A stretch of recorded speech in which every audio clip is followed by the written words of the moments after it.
Hey, everybody. Let me get this off of the thing. There we go. I had another window open, and so it was a little, I was getting way too much feedback there.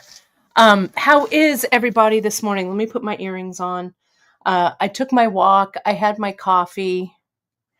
I've been puttering around.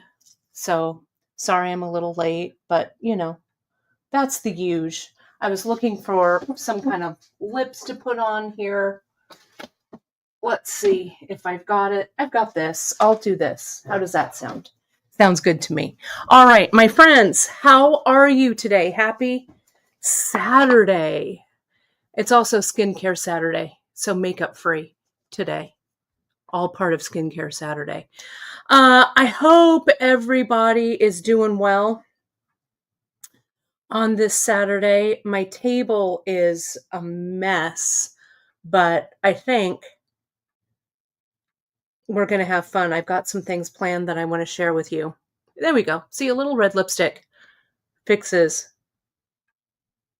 everything, right? Perfect. That's done.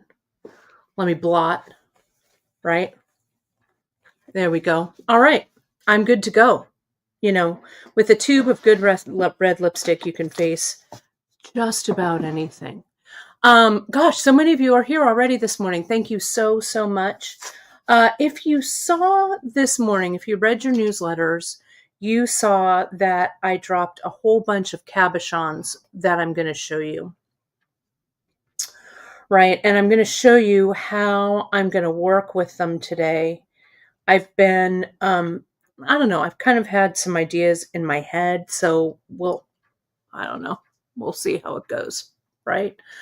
It's great to see you. Look, everyone's here. Deb's here. Diane's here. JP, of course, is here on the other side of the camera.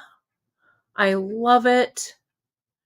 And welcome, Marlene. Welcome. Yeah, sometimes I'm kind of late because I kind of have time blindness sometimes. So, what are we going to do? Yes, Janice is working on the 5-stitch handout for the end of the month. Chris went out this morning and got lamb for Easter. We're making lamb, bringing some over to my parents. We're also having Easter breakfast tomorrow morning with them, the whole family. So that'll be fun. So it's a good, sunny, I'm going to open the door so I get a little more light too. Let me do that. Okay. There we go. Look at that. It's a nice, super sunny. Gives me a little bit of air in here too, a little bit of natural light, which I like. Okay. So let me show you, we could chat. I just like seeing all of everybody's comments that is going on, right? Love, love, love. Okay, so let me scroll down, see anything else. Oh, and my mama, is my dear mama here? I think she is. She's not here with me today. Yeah, there she is. She's over there, 5 minutes away, but not here in studio today. All right, but she was in here in studio yesterday helping me count all these cabochons. My glasses, it's either my eyes or these glasses, and I'm hoping it's the glasses. Let me clean these one more time. Hang on. That's what I'm hoping anyway, right? Let's see. Is this better? Oh yeah, that's better. Okay. Whew, it was the glasses. Let me show you. I'm looking down. Okay, so let me add my camera. You're going to see, look it's a mess right here. Let me give you a dose of realness, how really super messy everything is here, right? But that's okay. Sometimes things don't have to be perfect, right? They don't. So And sometimes if life is messy or things, it's okay, right? So I'm going to proudly say that my desk is super messy and it's good. Oh, it's great to see. I love all this chit chat.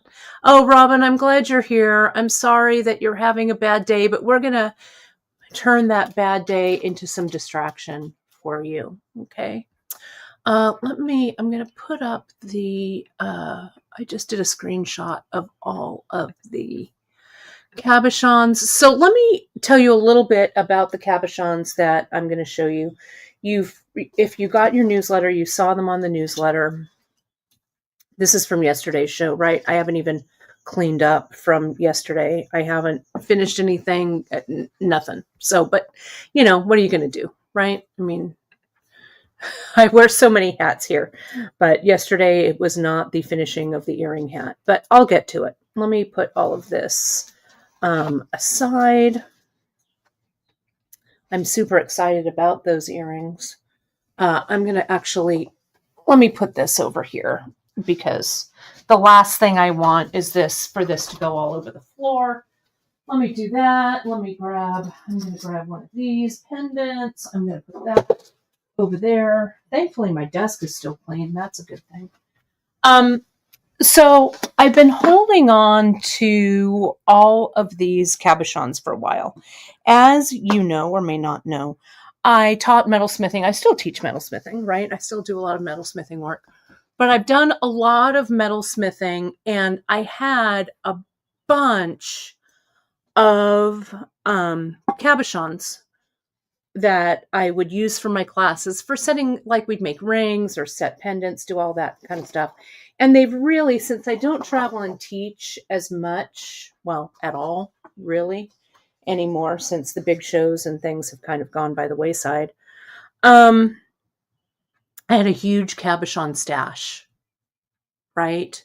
So what I did was I had Chris sort it. I still have some more, a few more that I'll put out, but this was a bunch of them.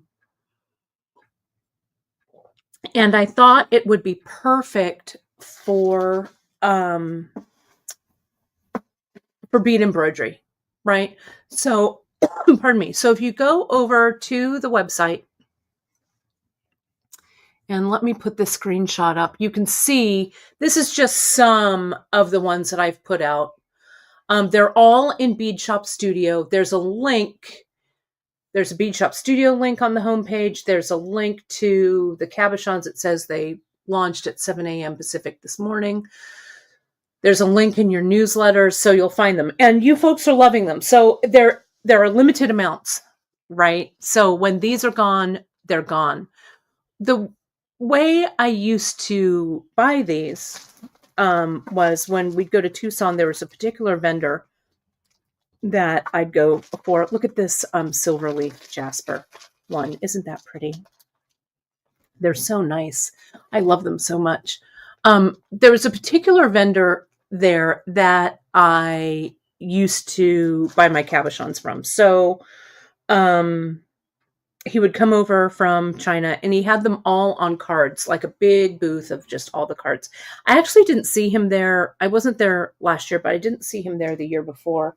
And now, kind of with the situation with like tariffs and who knows what, right? We just heard from one of our pearl vendors. He's like, yeah, I'm not sure about my pearls or importing or whatever. It's all kind of crazy, but that's for another day for us to think about.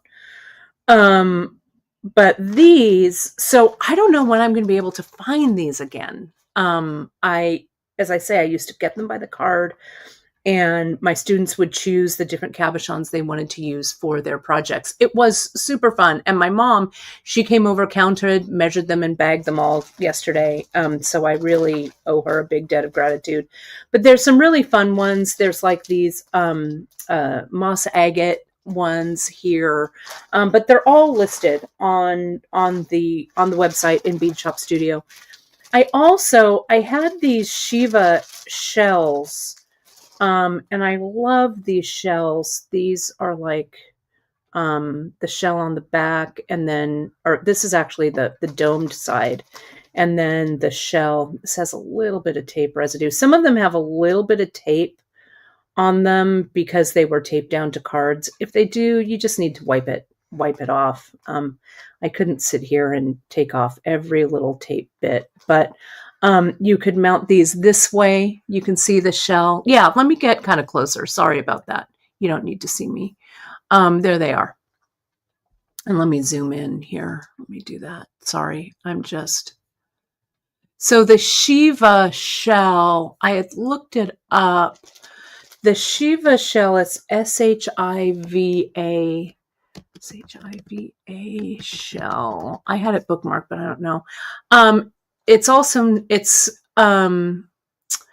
Comes from a snail, a sea snail. And it has, so it's the interior, exterior here of that. They're really beautiful. They've used these for forever. These come, I think, probably from Thailand. And these are all usually after, like the snail, after the snail passes on to its great reward. This is like the little door of the shell. And so these are like found on the beach and stuff like that. They're pretty cool. I really like them. So yeah, I love them so much. And so this is the interior, that kind of spiral, and then the exterior of these. These are really pretty to set or just to have. I love them. You also see these cut as beads and stuff like that. So so they're gorgeous. They really are. And these are kind of a something that's gathered post the life of the snail and sold this way. So yeah, they're just gorgeous. I love them, love them, love them. So I have a few of these. When these are gone, they'll definitely be gone. They're in some different sizes. I will choose for you. You can put in the notes. We'll try and, like, on photos that have a bunch of different colored, like some of the jasper, like this picture jasper has different colors and stuff on it. So you can always name the color that you like, and we'll try and grab one for you. If not, I promise you they're all gorgeous, and I will choose a nice one for you. The spray shaded jasper, a few rhodochrosite. This was a really popular one for people to choose in class. It was really fun. So anyway, so I've got a bunch of those. Those are all here. They're up on the web, right? My mom is saying the photos don't do them justice. Yeah, all the stones are really beautiful. I mean, I do my best, but they are gorgeous. So, and you folks are liking them, which is great. So I'm glad that I finally gotten them up for you. And they're going out into the world. Hopefully I will, I'll try and find some more of them, maybe Tucson next year, or, if I can contact some of my vendors, if you folks like them.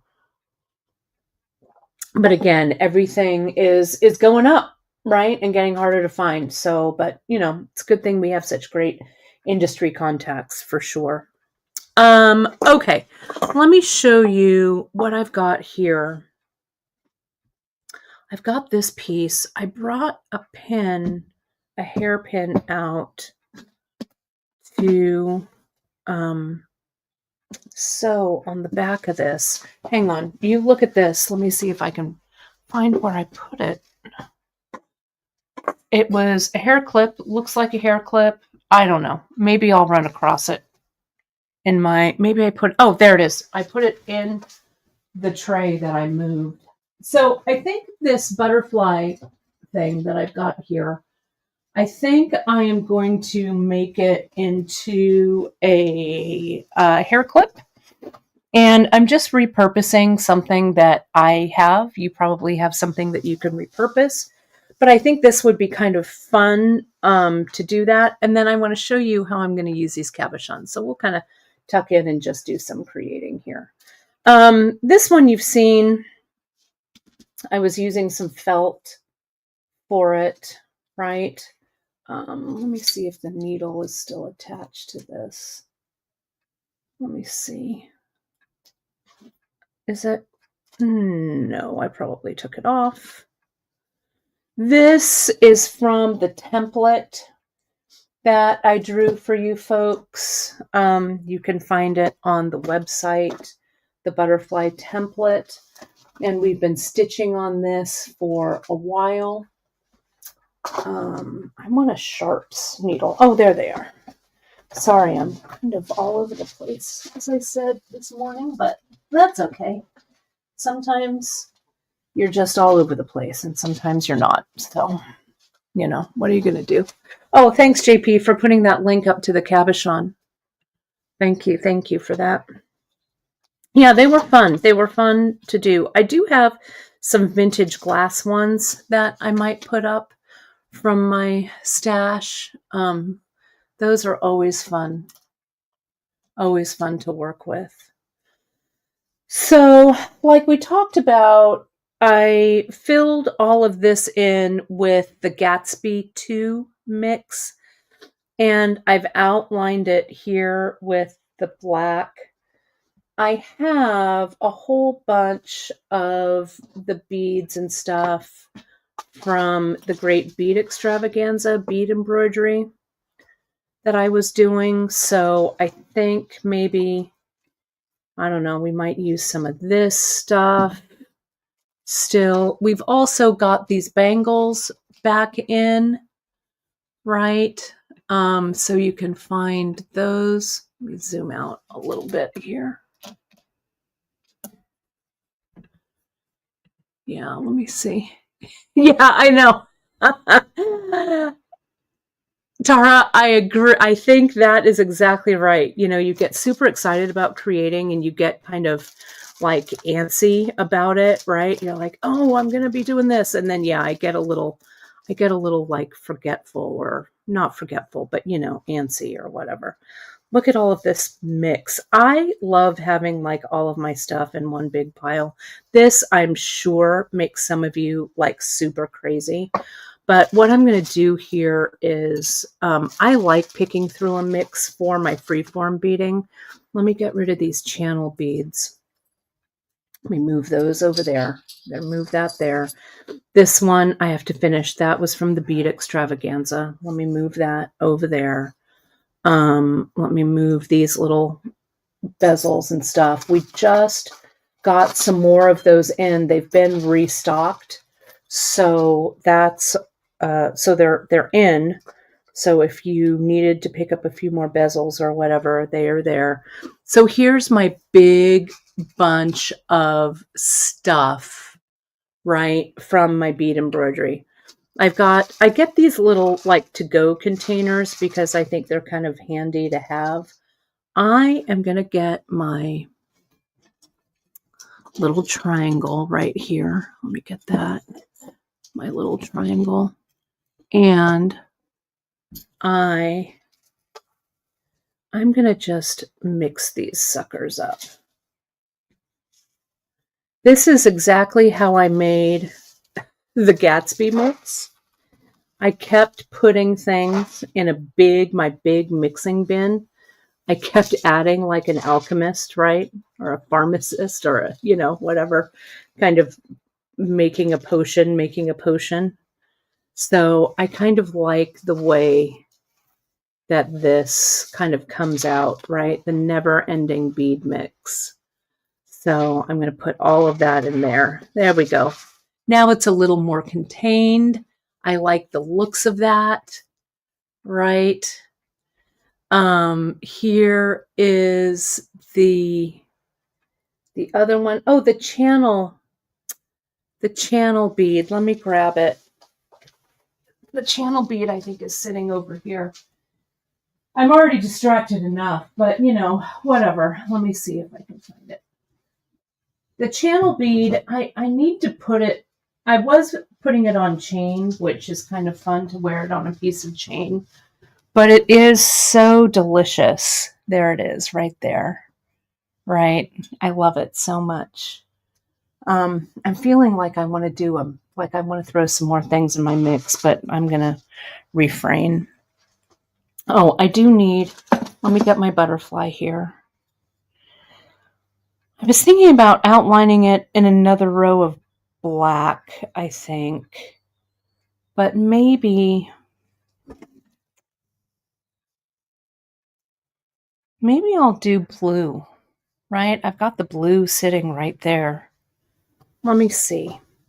I feel like it needs just a little more something here, right? So let's just see.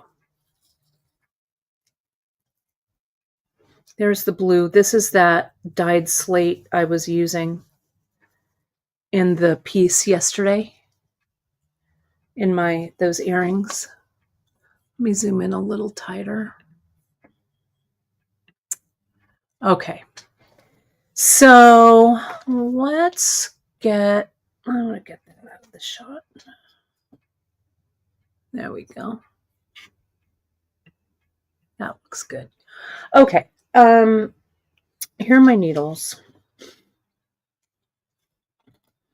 Now, I think what I'm going to do for this, Emily, when she was doing her bead embroidery, she was showing us how to do some couching as well, which might be the thing for this.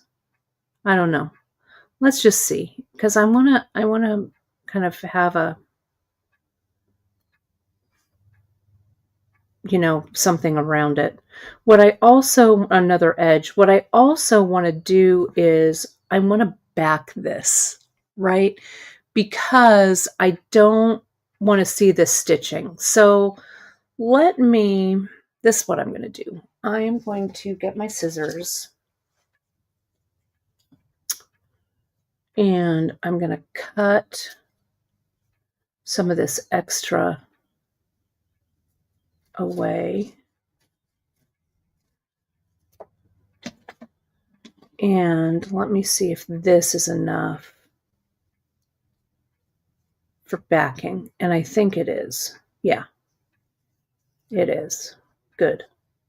Okay, right there. So what I'm going to do now is I'm going to cut around this here because I want to put this shape down on that shape and I want everything to kind of be finished around it, right? Does that make sense? Okay. So I'm going to bring this needle to the front so I don't, this thread, so I don't accidentally cut it off on the back. This one, did I tie this off? I did not. So let me see if I can bring it underneath here. I'm going to put a needle on it. I'm not going to even try and tie that knot without a needle.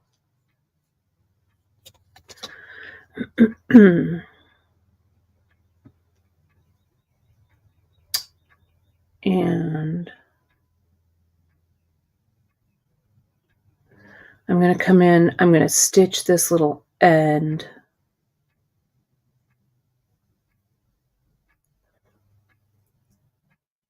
right on there so nothing comes apart.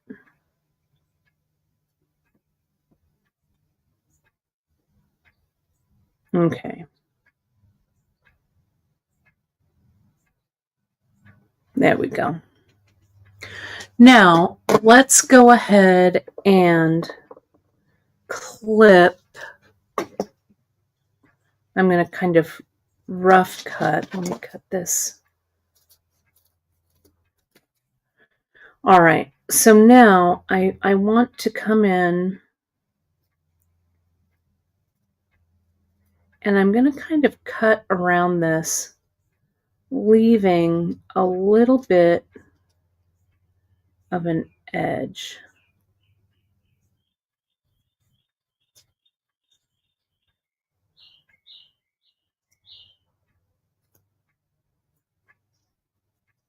There we go. I've got enough here on that edge, right, to kind of stitch up to it, right? Let me see if I can make that kind of even. Kind of go slow. I'll come up here and come up here.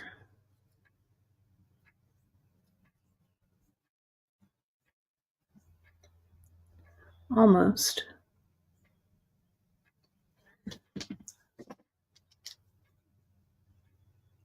Let's see. Janice is saying, oh, that's a good question about picking the backing. So we've talked about this before, but I'll talk about it a little bit more. This is just felt that I'm using. It's like crafting felt, and it is stiffened. Okay, like, can you see there? It's about 2 millimeters in thickness. It's kind of stiff. So I've just stitched directly on that felt. Now, there are a lot of different backings that you can use. Emily used the Ultra Suede and backed it with paper, which is a super traditional, old school way of beading a cabochon, right?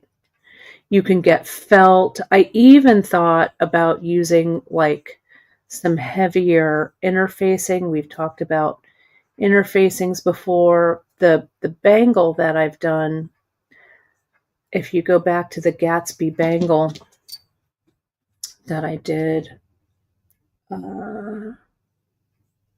it was sitting here a second ago, but the strip that I beaded onto Ultra Suede that was backed on a piece of interfacing. So anything, I think different stitchers have different favorites, right? But I'm kind of liking this felt here. And I'm using my Xuron snips because it's really letting me kind of detail my cutting. So see what I've got there? It's kind of a good outline there. Okay. You could use some tiny little scissors, some little embroidery scissors,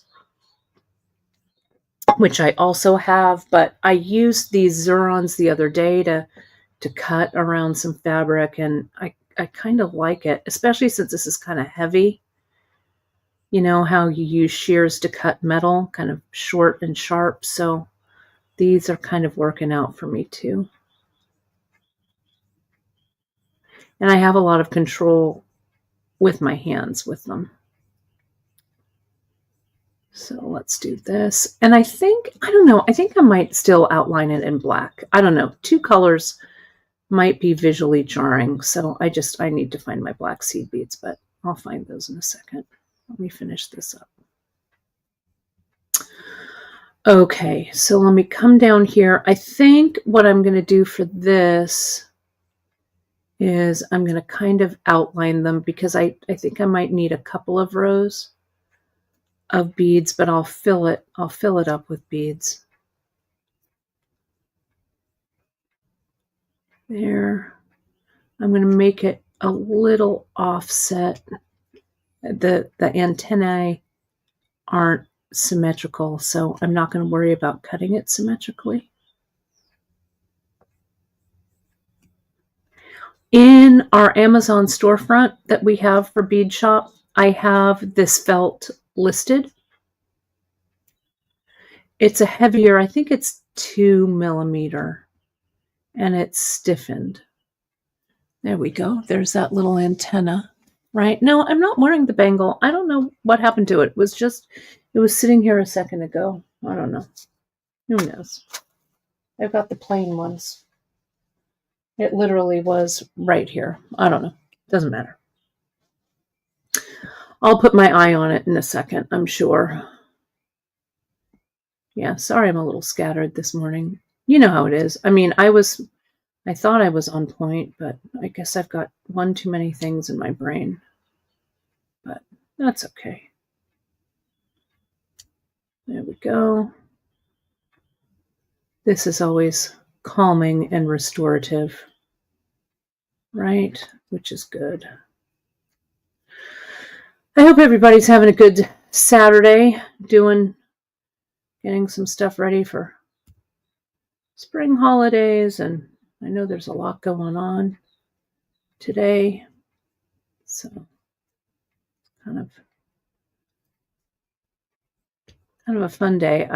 April, I think, might be my favorite month. I love spring. Everything is blooming. Chris is really doing some wonderful things with his garden, doing a lot of gardening, which is great. I'm going to turn this over. I think I can access it a little better from this side. It hasn't gotten super hot yet here in Fresno, but the heat is coming for sure. Do this. There we go. That's looking good. Clip a little bit there. Just little minute clips, because you can always take a little bit away, but you can't add it back in, right? Okay, let me put that down. Then you can screenshot that. I think it looks even better cut out, right? Let me get a little tighter in here for you. Thanks, JP, for putting up the Amazon affiliate store. Appreciate.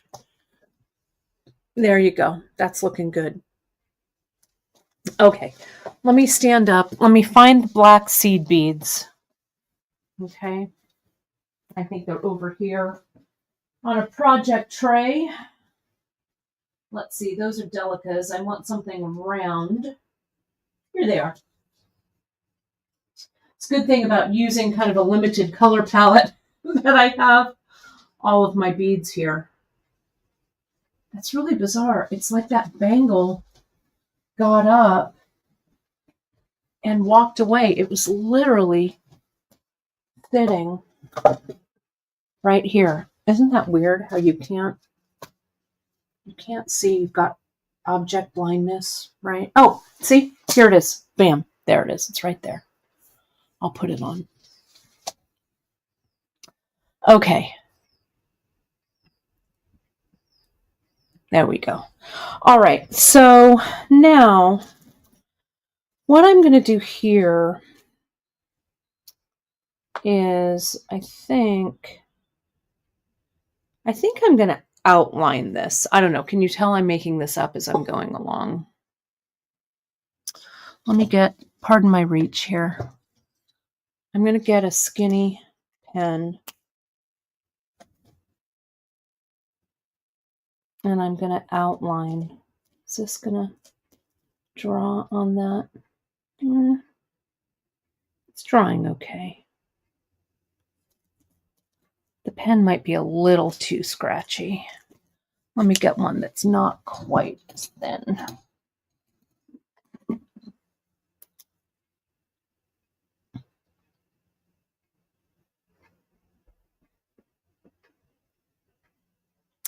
And let me just come in. This is just a regular, like, gel ballpoint pen, right? You could use anything. This is all going to be covered up. But I'm just going to outline her.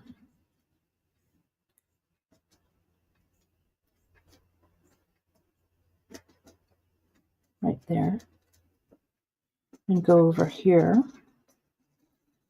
Outline here. And go here. Okay. Yeah, there we go. Look, there's the outline. That's not bad. Okay.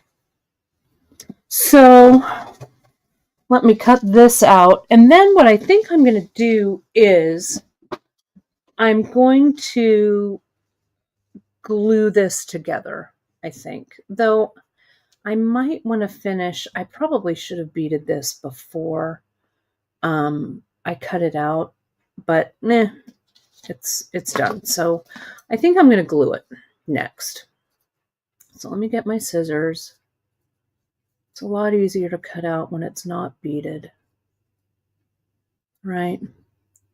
One of the secrets to things when I'm cutting things out like this, I move the work, right? I kind of keep my fingers still, or my scissors still, and I keep moving the work, right? That helps me. And I also kind of have my scissors at maybe like a 10-degree angle or 20-degree angle, something like that, so that I can kind of see where I'm cutting, if that makes sense. Hopefully I'm following the lines okay. We'll see what happens. And I'm using the back part of the scissors kind of like I would cut metal, right? I'm not cutting with the tip, but I'm cutting like way back here in the body of the scissor so that I have a little more control. It's a little more stable, I think, down there, and taking just short little cuts like that. Okay. So now, yeah, that looks good. That's a little off, but you know, I'm not going to trim anything quite yet. What I'm going to do with this is I'm going to glue this now. Okay. So let me get my E6000 and from my glue bin. Let me see what I've got. I could also use some fabric glue, but I think the E6000 is what I want to use, honestly. It's sturdy, it dries flexible, all of those things. And the way I'm going to glue this is, like, the whole piece doesn't have to be glued, right? The main portion, I'm going to put some glue in the center, and I really want to make sure that this outer rim is glued. So I'm not going to smear a whole bunch of glue on the back of this, okay? So I'm going to start on this side, and let me put a plastic down so I don't harm my beading surface. Okay. So I'm going to do this. I'm going to get my little toothpick and I'm going to come in. I want to be really mindful about where I'm moving that glue towards the edge. Okay, like this.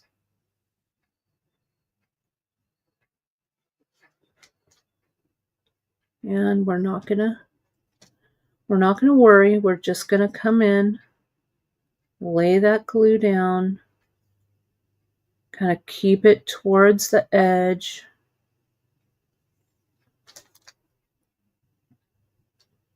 You do have some working time with this E6000. This will also glue all of my threads down.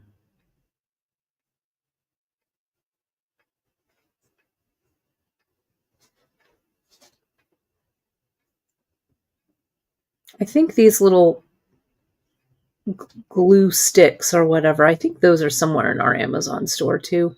I've done different lists in our Amazon store, kind of according to different broadcasts and stuff that I've done. So you can just kind of like walk the aisles of our Amazon store to see some of the helpful things I've listed in there. Just click on the photos and you can kind of see the different things that I've added. Every little bit helps. It is an affiliate link, so we really appreciate you. supporting us that way. All right, a little bit more. Let's see. So the glue, it's a good question. The glue will not make it harder to bead through, to be honest. Ooh, that's a little bit too much. So let me take a little bit away. The thing about E6000 is it dries really well and it dries really flexible. So I'll be able to bead through this with no problem. I am going to set it aside though and let it kind of cure. We're going to move on to the cabochon, but I wanted to forward this a little bit. I want to get all of the antenna, making sure I go all the way to the ends.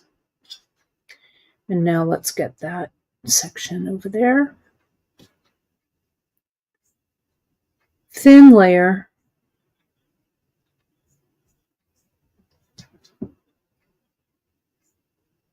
We carry these small little tubes of E6000, which I like because I feel like when I have a giant tube of E6000, it dries up about halfway through the use and I end up chucking like half the tube in the trash. So these little tubes I think are nice because there's not any waste.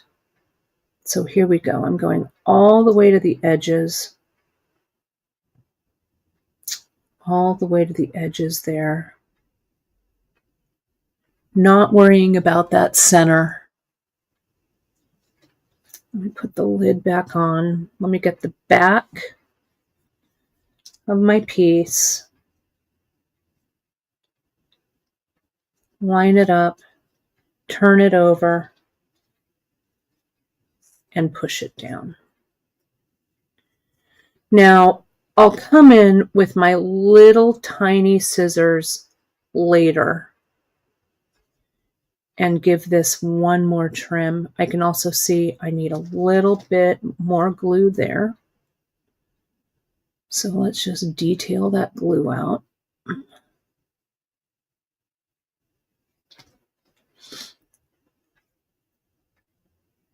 But some of that's going to be trimmed away, so.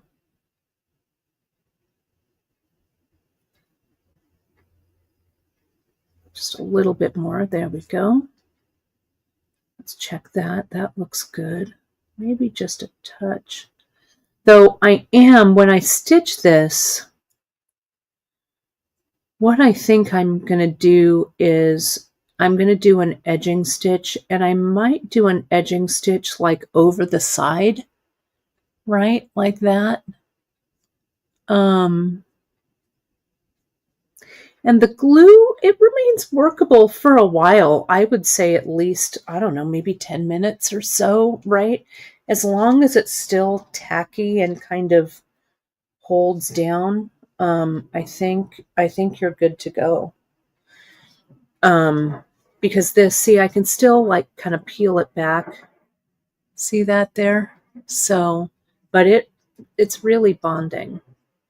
I'm going to come in, I'm just going to pinch all around the edge, and then I'll come in and I'll detail it later. Okay, I'm going to clip away some of this overhang with my super tiny little scissors. I'll neaten this up, and then the stitch that I might do, I don't know, I need to think about it. Something like this, you know, sometimes I have to let it simmer. And I did use the felt for the backing as well. And I think what I'm going to do is I've got my tags, my clothing tags, or that I put them in my bags and my wallets. I think I might glue one on the back too of that. And then I found this hairpin that I'm just going to stitch, I think. It's like a big bobby pin kind of a thing, like a hair slide thing. I think that'll work. I might need to get a pro polish pad or something on here. It's a little old, but that's okay to repurpose, I think. But yeah, an overcast with the beads. Exactly. You're picking up what I'm putting down, Ramona. I think that would look good, and it would kind of cover this edge too. So I think that would look good. And I think, I don't know, depending on how you want to slide this into your hair. But I think that would look good. So I think I'm at a good stopping point for this one for now. I could also put a pin back on it. It would look beautiful as a pin back too, as a pin. So I don't know. Maybe I won't do a hair slide. Maybe I'll put a pin. I'm not quite sure. But anyway, yeah, Cindy, I agree. Sometimes it just, you gotta sometimes let things simmer. And again, I have to come in and clip this a little bit more, but I think it's looking pretty good. I kind of love it with this mix and stuff. It's kind of a fun thing to create. You could also put something like this on a cuff, right? We've got the brass cuffs. I could cover this brass cuff like Emily did with the ultra suede, and then I could glue or stitch that in place. That would really be kind of a gorgeous, really statement piece of jewelry, right? So sometimes, again, you just have to let things simmer. But let's talk about something else, starting something else that's kind of epic. So let me get one of my, I got one of these blue lace. I got a couple of these blue lace cabochons that had a little bit of a flaw that I didn't want to sell. There's a little bit of a flaw there on the edge, so I'm keeping those for me. I'm going to, let me zoom in a little bit and let me just start thinking about this blue lace. So we've got these bezels, and I use these bezels in the Great Bead Extravaganza. I stitched onto some ultra suede, right? And that's this piece here. It's on the bead embroidery page. It's on a project page on Bead Shop, but all of this has been stitched. You can also, I filled some with diamond glaze and put the like a mix of beads and sequins and stuff in them. I really love this freeform embroidery. I feel, like I did with the bangle, it just feels like super encrusted. I don't know if you remember in the 80s when Elton John used to wear kind of those pillbox hats, kind of, that were really had a lot of freeform jewelry, freeform embroidery kind of encrusted on them. Those were made by a gentleman named Kenneth King. And you may know that name if you sew at all or do like couture sewing and stuff. If you do any of that, he's still working today. My friend Mary actually knows him pretty well. He did a lot of those vests for Elton John and a lot of those hats. So this kind of free form, kind of super encrusted embroidery kind of comes from that era. That's what it reminds me of. And I've always just really loved that kind of free form kind of feeling to it, right? So I'm just thinking in my head, right? I'm just thinking about this cabochon, setting the cabochon, setting it in a bezel like this. I could freeform it, but I'm just going to see what's going to happen. I'm going to go ahead and I'm not going to cut this circle out quite yet. I'm just going to, it's just another piece of stiff felt. And I'm going to glue down this cab right onto the felt. Okay. Again, with the E6000. This is how we used to do it back in the day. Okay. So I don't really even need to quite find the middle. I'm just going to eyeball it. I could also set it long ways, which is kind of cool, but I'm going to turn it over. I'm going to add my E6000 to the back of that cab, spread it out just a bit, and slide it to the center. That looks like it's close to the center, right? And press it down. So now, see, in the E6000, I mean, it's holding it. So let's get, I don't know, we still have some of these mixes left. This one, I can't remember the names of them, but they're all under available mixes. This is a nice one. Twilight something. Let me look so I'm not. Bear with me here just a second. And I'll tell you what's still available. Oh, the Cabochons are going. Some have been sold out already. So if you love them, don't let them languish in your cart. Let's see.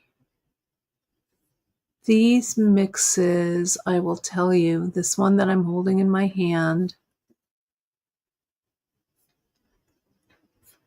is, I'm on the wrong page. Hang on. Sorry about this. Here they are. This one is Twilight Bloom. We still have some of this. The brown one is Ash and Amber. And then this other one, this one is Firebird. And we don't have many left, but we do. I made a bunch of these, so we do have some of these left for you. I think I'm going to use, I'm really into this one, and plus it's already kind of dumped out here. So, here's some of that mix. I'm going to dump out a little bit of this to kind of see what I want to use. Let me, you know, this needle is already threaded, so I'm going to clip it away from my other piece and use that. Okay. So here's the cab. And I'm going to go ahead and just loop this through twice. And I'm going to needle up here next to the cabochon, wherever you want to go with it.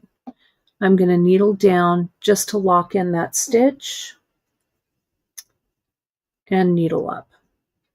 Now, all of this is going to be sitting in that bezel, so I don't really need to worry so much about what's happening on the back end here. Okay, so in this mix, also in some of my Gatsby mix, which is right here, the Gatsby 2, which we still have just a few remaining. I'm going to pick out, I think I'm going to pick out from the Gatsby 2 this light A-dot. 4 of them right there. Okay. Like this. I'm going to bring it around and needle down right next to the cabochon. Okay. And I like this felt being a color, honestly. You could use white, you could use anything, but this blue, I think, adds quite a bit to it. Now see how I'm coming up through? So there's like splitting the difference. I've got 4 on there. So I'm going 2 on like that. And I'm going to grab 2, maybe 4 more. 1. That's a small one. There it is. 2. Hopefully there's enough in this mix. 3 and 4. There's 1. That's why I like using mixes too. I feel like the mixes kind of fuel my creativity just a bit by kind of like picking through them and kind of making my choices. I'm going to come up between these two right here and back stitch through those and then go forward. Right, nice and snug. Whoops. Since this didn't, I'm pushing my cabochon. It's glued down, but it's not completely tacked. So I need to make sure I'm not. When you're doing this, glue this down, let it sit for a bit so it sets, and then do your stitching. But I'm just going to do my stitching. There's one more 8/0. Come on, there's another one. There's one. And there's one. Bam. It's also good for your brain, right? Spot the 8/0. Okay, we're getting there.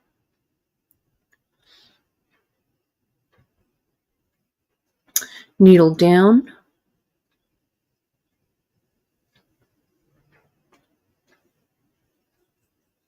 Needle up between 2 of the 4 that I put on, right next to the cabochon, and through those last 2 beads.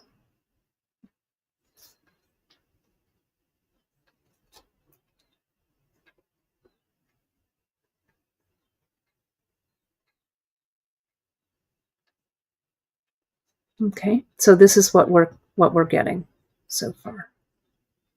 Make sure that's straight.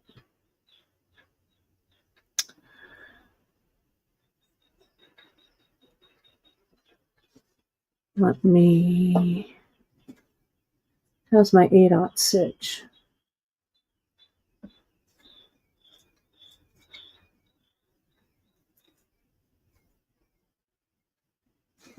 I've got a little more of the mix, but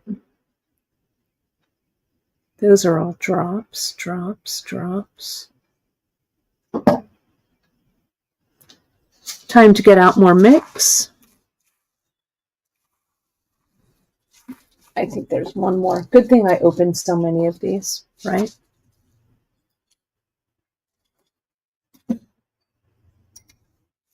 I want that little light blue one. See, I just end up dumping them all out. Right? Ahaha. 1, 2.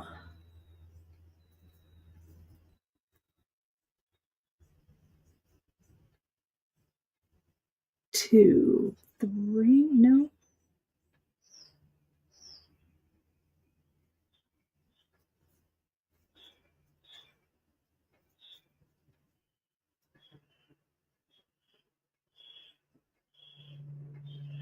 Are you still there with me?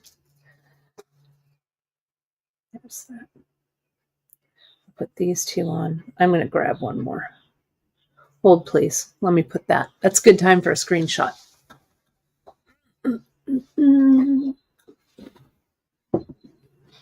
It's a good thing I usually archive a couple of these for me. So, yeah, here it is. There it is.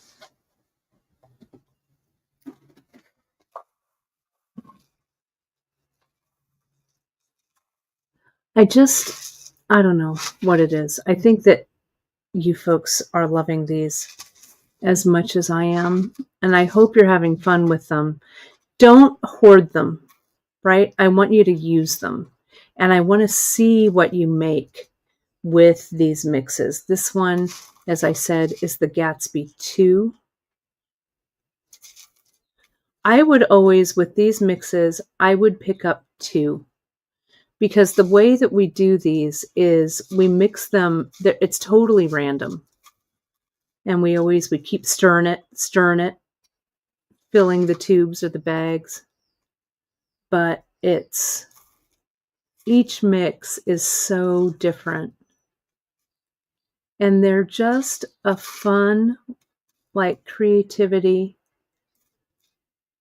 spark, I think. And 8/0, you could use 11s, but I kind of like the way that this size of these 8/0 are looking. Now, I also have some of these drops. So I'm going to pull out some of those. And if I have to incorporate some of these drops along the top of my cabochon, I will, right? Because I might be just a few 8/0 short, but who cares, right? Who cares? We're just going to make it happen. Let me focus this. Okay, so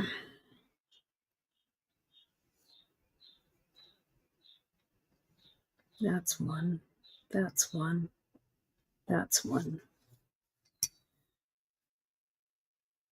Those drops. Okay. I need 2 more of these to make 4 to go all the way around.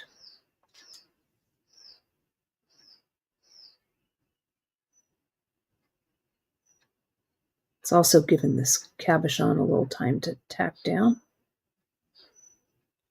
Go down.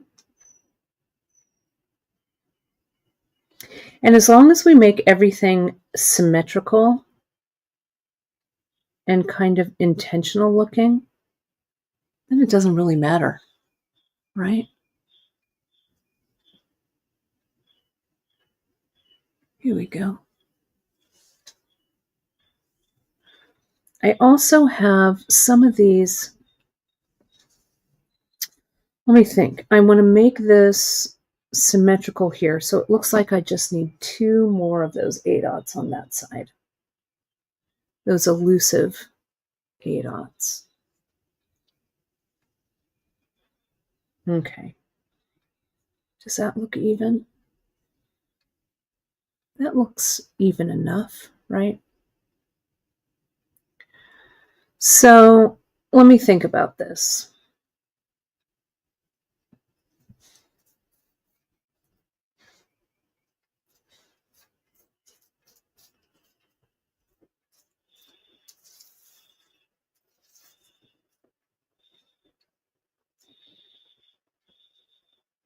I've got a lot of this color.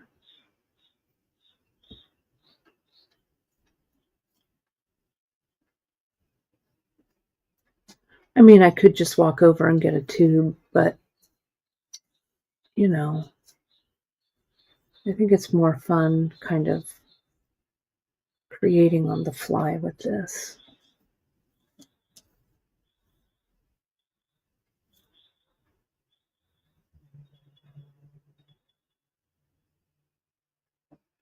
Okay, I'm going to stitch in one of these. I'm going to come up next to it. Actually, I want to come up here. Next to the, sorry, I'm out of the, sorry, I'm totally thinking. I'm not even watching the camera. Sorry about that. So I'm stitching that one in. Let me stitch one of these darker ones, one of these drops. This is the drops in that mix. Another one of those darker ones and needle down. Let's see what that looks like. Oops.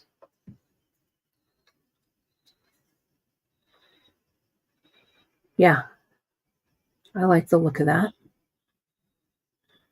Now, I've got one plain A dot. So I'm gonna needle up next to that dark one.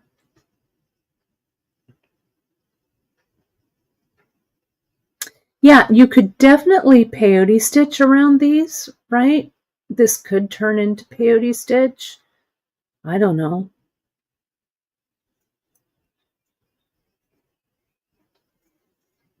There we go. There's that second one. Now we're almost in the center here. So I'm going to get another one of those darker ones. Another one of those drops. Another one of those darker ones. Whoops, I have to needle up though. So let me do that. Needle up. I almost like this bezeling a little bit better than the plain 8/0, but that's okay. This, the drop, the 8/0, needle down. Okay. Oh yeah, look. That's cool. Now over here, one plain 8/0. How's this adhering? Before I do any more stitching, I want to get just a little bit of E6000 under there while I have it. Oh, Sue's saying she finished her bangle with the Gatsby mix. I want to see it. Post it over on the bead table, would you? I would love to see that. Just add a little more E6000 underneath there. Again, when you're doing this and you're not doing this on demo camera time, you can really let that cab glue down. Okay.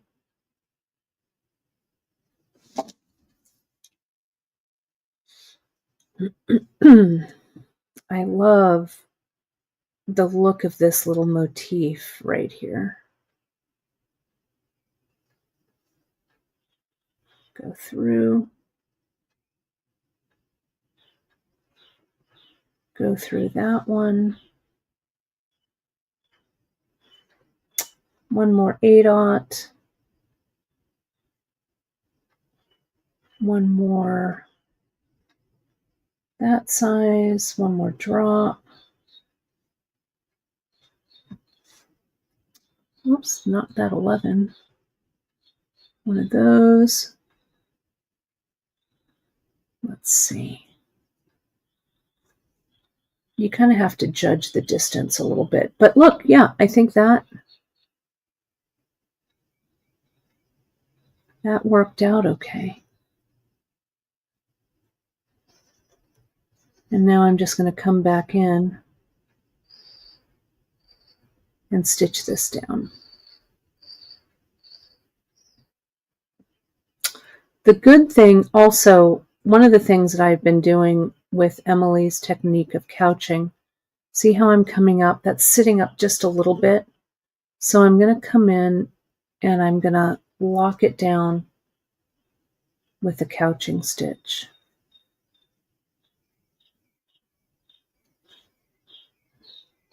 It's super forgiving. And also, see, that locks that. Now I've got to come in and I've got to make that stitch, that bead stitch, sit correctly. So I'm going to come from over here. I'm going to go through, that's the first bead that I put on. And I'm going to go through. See my needle path right there? And I'm going to stitch that down.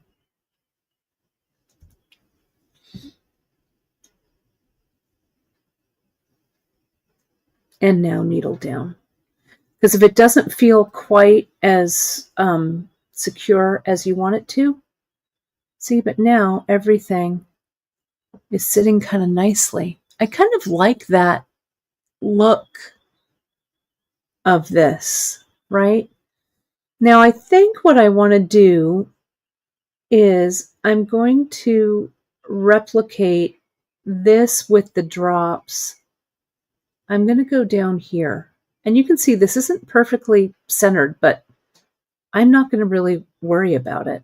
It kind of has like a feeling of a crest or something in here.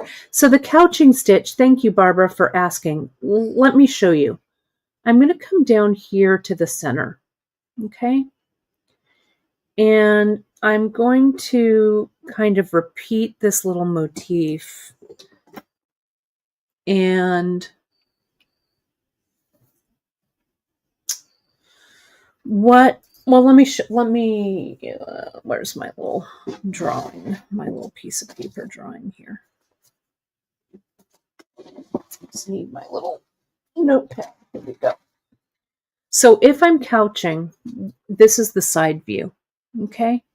So I've come up, here's my fabric down here, right? I've come up, needle up, I've put my beads on, okay? My line of beads, however many beads there are, right? Then I come up, and so this is tacked down right through my fabric. Then I needle up with just plain thread. I go around my line of beads and back down. And that loop of thread, that just plain loop of thread that I've made, pulls down, right? And pulls it in place so that this doesn't waggle back and forth. And then I can come over here, couch it again with my thread, bring it around, and tighten it down. Okay, so that's just a fancy way of saying using plain thread to go over your beaded length and tacking it down. Okay, and yeah, these are Miyuki drops. Those are Miyuki drops, what I used. And this really does, it kind of has a mirror, or yeah, beaded antique picture frames, right? So I'm just letting this motif take me where it goes. This would be really cute. Also, I have some somewhere. You can get those little mirrors. Oh, now my brain is going. You can get those little mirrors that you use to embellish clothing. They have a name. I'm trying to remember. I used to set them in bezel settings. So I'd make these tiny little, like on the front would be a stone and on the back would be a mirror. I'll have to find one. I kept a few for myself. But that would be fun to bezel around those, right? And put that little mirror in there. So it's like a little teeny magic mirror kind of thing. Yes, that would be so good. Let me get some, there's some bugle beads in this mix. Oh, you know what I want? I want the twisted bugle bead from that the Great Bead Extravaganza mix that I made. This bugle, I think, is clogged. Let me see. Sometimes they clog. Let me get one here. Yeah, got glue on my fingers. So I'm going to needle down, right? So there's one of those. I want to do like those little rays coming out from this. So there's one.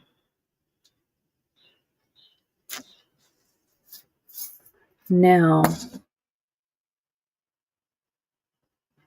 right, we have to find joy somewhere. And right now my joy is stitching these little flippin' beads onto a little piece of felt. Right? That's where my joy is today with you folks. Right? So here I'm going to repeat that motif right there.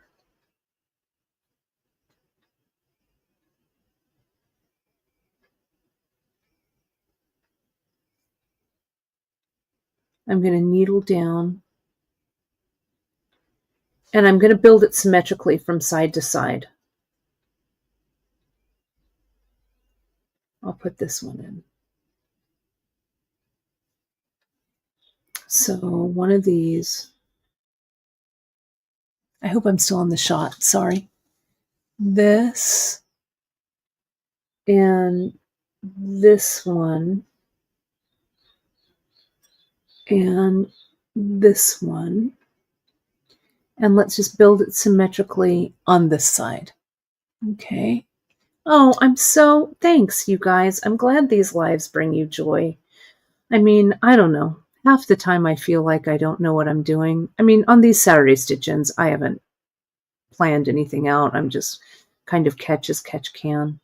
So I'm glad. You know, we've got to spread as much joy as we can around this earth.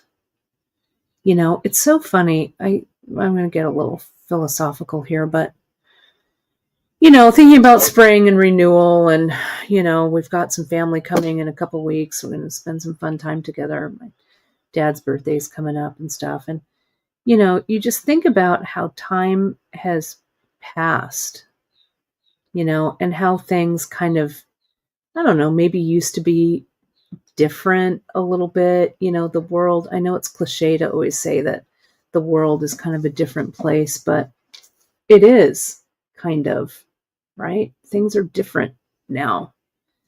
And I think that things that were joyous, at least for me, they're kind of harder to find right now, right? So I think finding the joy like we used to have is a good thing. And, you know, times change, right? I mean, you think about things like, you know, the 19th century was different than the 20th century. The 21st century is going to be different from the 20th century, right? Time moves on, time marches on. But the memories of what has come before, I don't know, sometimes it makes me a little melancholy. So I have to kind of stop for a minute and use my hands to make something that brings me joy. I don't know. I don't know if that makes sense to, or if I'm just going on, but I don't know. Hopefully you're picking up what I'm putting down. Okay, let's take a look. Look at that little motif, right? I like it. Oh, I love, oh, you guys, I might actually cry a little bit here on a Saturday morning, but that's really sweet. Tina, thank you so much for these. And I guess art therapy, I guess you're right, Sharon. That is why they call it art therapy. JP, hashtag same, right? Maybe a fashion house, Dawn. So for totally, right? That's why I love those videos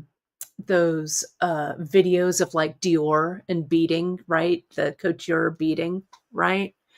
It has been a tough month for my mom. Give her some love. She had a little bit of a fall and some things, but she's doing well. But yeah, Ma, you know, it's been tough, but you came yesterday and put all these stones in bags and stuff. So you're doing well. Let's see. Here's a question from Marlene. I hope this isn't a dumb question. No dumb questions ever, but do you go around the cab going up anymore? Sure. So I think that's a great question, Marlene. We could come in and I could peyote stitch up and around this a little bit more with some 11/aughts. And I could set all of this down and I could come in and I could peyote with just 11/aughts around here, like a tiny little bezel. I could even just peyote a little bit with 15s, right? I could do that. That would be fine. I've glued this into place, so I don't think it's going to go anywhere, especially since I added that extra bit of glue. I could also come over and stitch like over the top, but even if I peyote stitched like a little bit here, like a little cap, and a little bit here I could. So I think all of those things would work, right? So let's see. Yeah, my mom is tough. My mom is a tough, that's where I get it, right? So, but, it's been, I don't know. Things are always kind of crazy. Just when you think that everything is good, right? There's always something coming up. Let me come through here. Let's give a little stitching on that side. So I'm going to needle up. I'm going to go through this bead. And what I do when I kind of back stitch like this, it kind of, what do I want to say, stabilizes the new stitches that are coming after this. That makes sense. So let me get another one of these.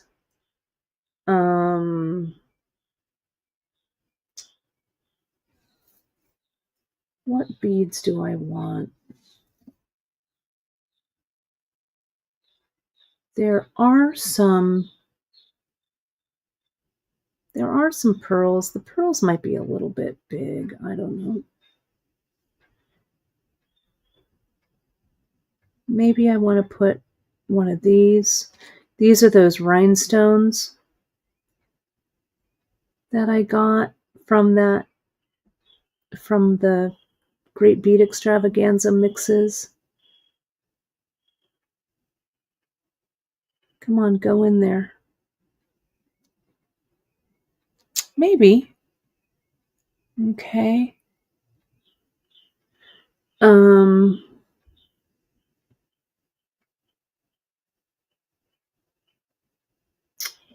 Maybe these. That's a nice, and I think there's a few of those there. There we go. Let's do this. Let me just come in. And I think if you build it symmetrically, so what you do on one side, at least for what I'm trying to achieve here, kind of this crest kind of a feeling. If you build it from one side, yeah, there we go. That's looking good. Now I'm going to come in and I'm going to do the same thing on the other side. Go through that one. And I'll get one of these. And one of these, they feel big, but I think they're just 6/0. One of these. I know, maybe a couture house will hire all of us. Not that I don't have enough to do, right? So I don't know. Maybe I'll just let that one play out in my head. Okay, so there's that. Now I think this might be the right place. There's kind of a straight up and down spot here. Maybe this is the right place for another bugle bead. I don't know. Let's see what happens. Get another one of those twisty bugles.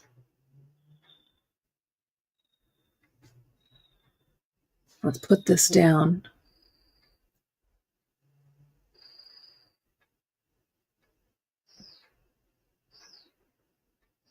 Yeah, look at that fits right where it should.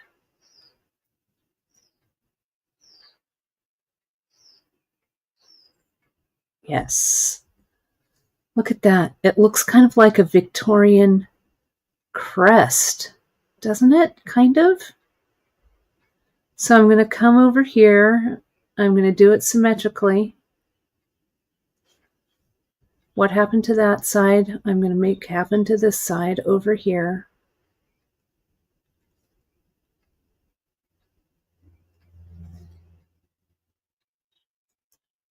And get another one of those twisty bugles. I think we're going to have to add some more of these bugles to our repertoire. So I've got a little bit of space here. It's a little off kilter, but I'm not going to really worry about it. See, there's a little bit more space over here than over here, but it doesn't really matter because, oh, you know why? It's because, no, that's okay. That's okay. I'm going to fill it in. I'm going to use a couple of beads here and we'll just fill it in. Okay, so needle up. I'm going to put in 2 of these on this side.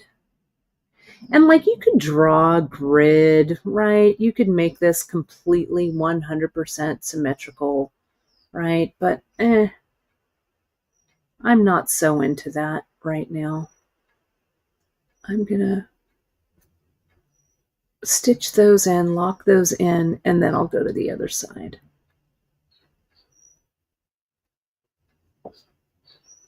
Right? So now I'll come over here to this side. What I'll do is I'll kind of push this bugle back a little bit.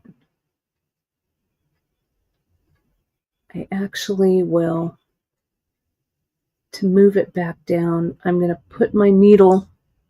Can you see here? I'm going to come up by that bugle. Whoops. I didn't stitch down. That's okay. This will give me a time to check the comments too. I know it is a little bit like mirror, mirror on the wall, right? Yeah, it's kind of like an amulet. Yeah, totally. I'm glad you folks are picking up the vibe I'm putting out there with this. See how we doing on time? Not too bad. So let me needle down. Don't forget to needle down. There we go. All right, so now I'm going to push this bugle back just a little bit. So I'm going to come up next to it right there.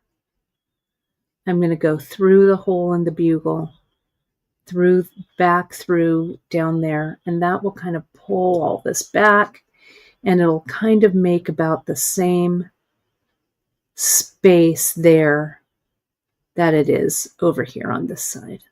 Okay. Now, see how this is kind of sticking out there too, like that? It's time to couch that into place. So, see how it's like that? So, I'm going to come up to where I want that bugle to sit. So, right there. Okay. Then I'm going to push that over like that and stitch on the other side of it. And see how that locked that right in, right into where it should go. Okay. Now, what I could do, since I outlined this and it's a little off, right? I could just come back in and I could kind of straighten this out a bit.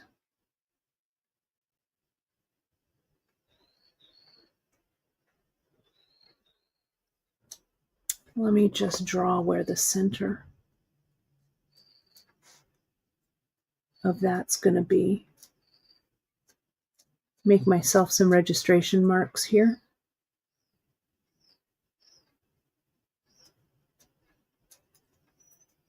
Okay.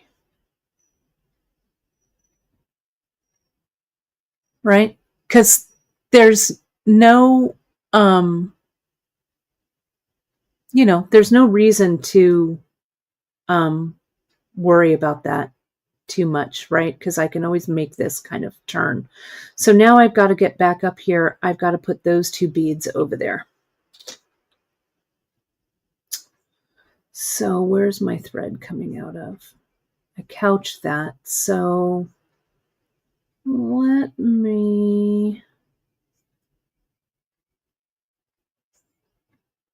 I'm going to needle up over here. I think I'm going to come at it from the top. Mm-mm. No. Nope. I don't want to pull those out of kilter.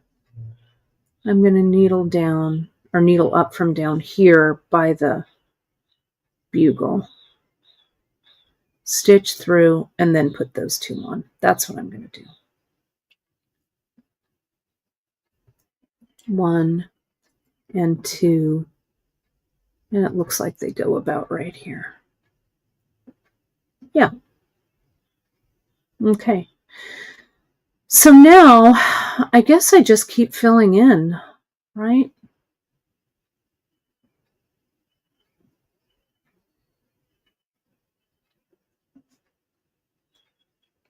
Oh,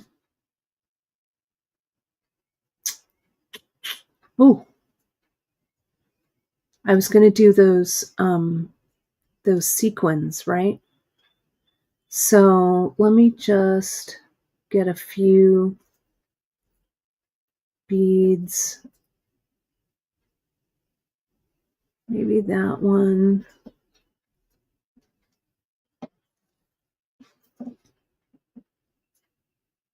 Maybe not that one because I'm not seeing a bunch of those. Maybe that and maybe this.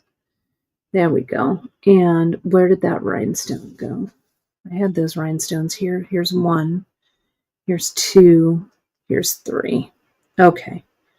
So let me get this. Needle down.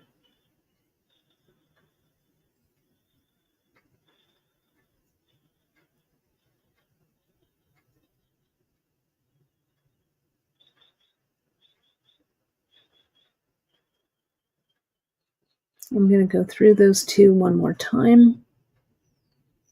And I'm going to go straight into that stitch on rhinestone. And see, if you didn't see these on Great Bead, see how they have the stitch through on the back? We're going to get more of these in. I think I'm going to do these rhinestones in mixes for you. I think that's how I'm going to do it.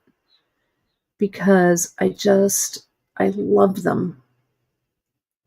These come from one of our really old school vendors. So now since I did it on that side, I'm going to go over here and do it on this side.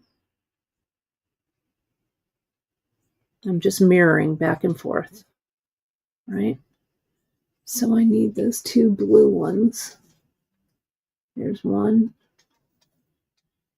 There's 2. So that comes here. About right there. That looks about right.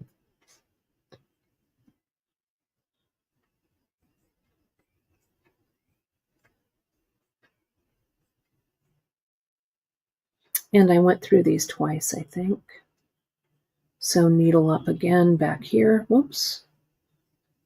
My needle fell off.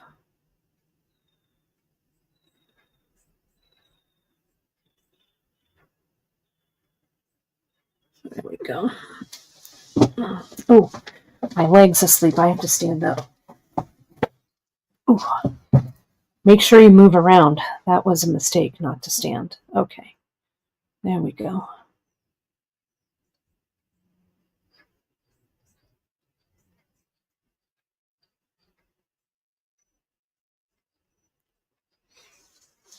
Oh. Oh. I'm just stretching. My leg was really... Oh, Sam Hilly, I'm sorry. Your shingles Vax. Yeah, that one gets you. Chris is due for his second one. I took mine a while back. But get the Vax because shingles is the worst. Ask me how I know. There we go. See, that one isn't sitting quite right, so I'm just going to stitch. I'm just going to stitch back and reinforce that line. So let me go here. Let me go here. And let me go there. And I'll just stitch it down. It's a good day then to just rest, right? All right, bam, look at that. I just need one little something for the top of that. I've been using these roses, these aluminum roses. That's kind of decadent, even in the pink, right? I kind of love it. I'm going to go with the pink. I think that's what's sitting here. I don't know where the rest of these roses went, but since that's the bead that presented itself, that's the one I'm going to go for. Maybe it's because I'm thinking about the new photos from the Gilded Age. Have you folks watched the Gilded Age on HBO? The 3rd season is coming. It's that Julian Fellows. It's his new one. You know, about the literal Gilded Age in the 1880s. And it's totally escapist. But I kind of love it. And the clothes and Carrie Coon is in it, who I love, and a bunch of really great people. Look at that. Yes, yes, girl, yes. I'm going to put another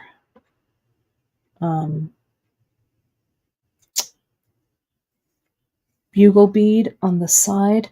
Since this is blue, the background is blue, I'm not worried about maybe seeing a little bit of that color back there, to be honest.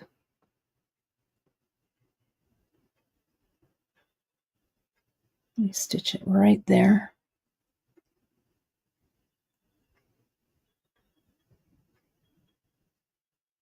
Right, and this wants to wiggle around a little bit, so I'm going to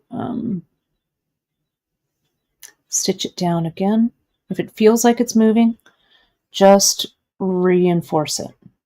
Okay. Now there's a little bit of a space right here.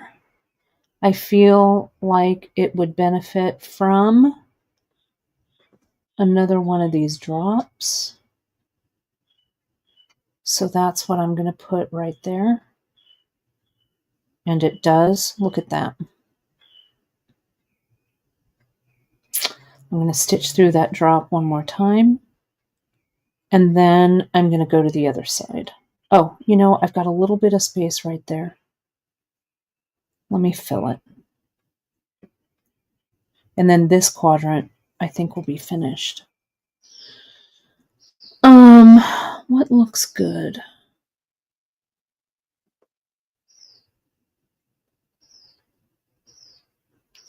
Maybe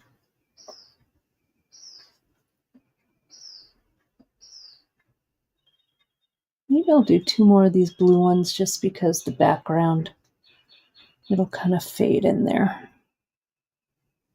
Yeah, good. All right, so now I have to replicate what I did over here. So what did I do? I did a bugle. So let me do that. Okay.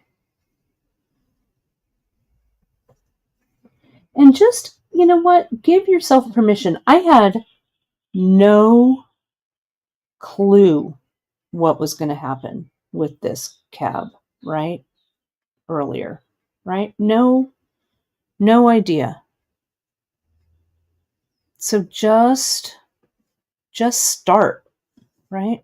Yeah, it's time for a fresh thread. Let me tie this off and I'll get a new thread.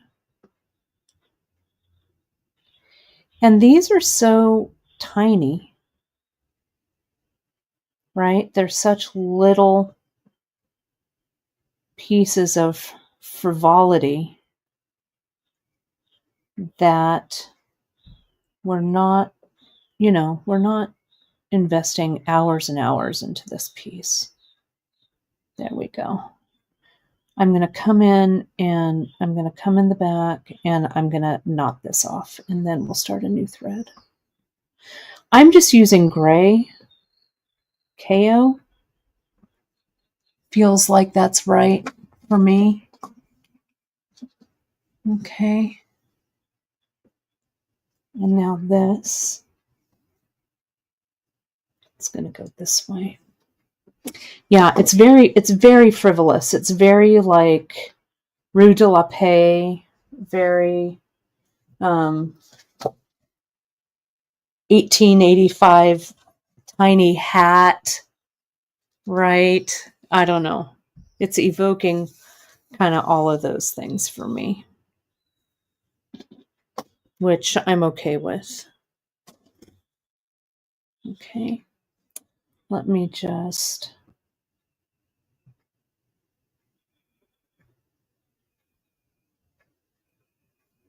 Let me see. Needle the thread. Think about what Emily says. Put the eye of the needle on the thread. There you go. Now I'm going to do this. Oh, my mom wants me to talk about The Residence. So have any of you watched The Residence on Netflix? It's a murder mystery. I love mysteries. I love like Agatha Christie mysteries. I read all of the Agatha Christies when I was little. My mom had we both love Agatha Christie's. And so I don't know. I was reading Agatha Christie's when I was probably 8 or 9, right? With those old covers. You remember the old Agatha Christie covers? Anyway, The Residence is so good. It stars, I'm going to have to look it up. It's a mystery. A murder mystery takes place in the White House, and it's present day. I mean, present day. The Residence actress. I'm Googling this right now. Yes, Uzu Aduba. She is, I know I'm probably just getting her name all wrong, but she plays Cordelia Cup. She was in Orange is the New Black. Uzo Aduba. She is incredible as Cordelia Cup, the detective. She's so good, and she's also a birder, right? And that kind of plays into it. It's totally escapist. It's like I think it's 8 episodes. I'm going to definitely watch it again. It's so good. And it has some really good like cameos from people in it and stuff. So if you're looking for something that's kind of a jaunt, it's so good, and the pacing is good. It's also a Shondaland produced for Netflix. So I really love what they do, because they do Bridgerton and stuff like that as well. So yeah, anyway, that gets a big thumbs up from me. Okay, so now we just need to move down here to these sides, right? Let's see, how am I doing on sides? Yeah, we divvied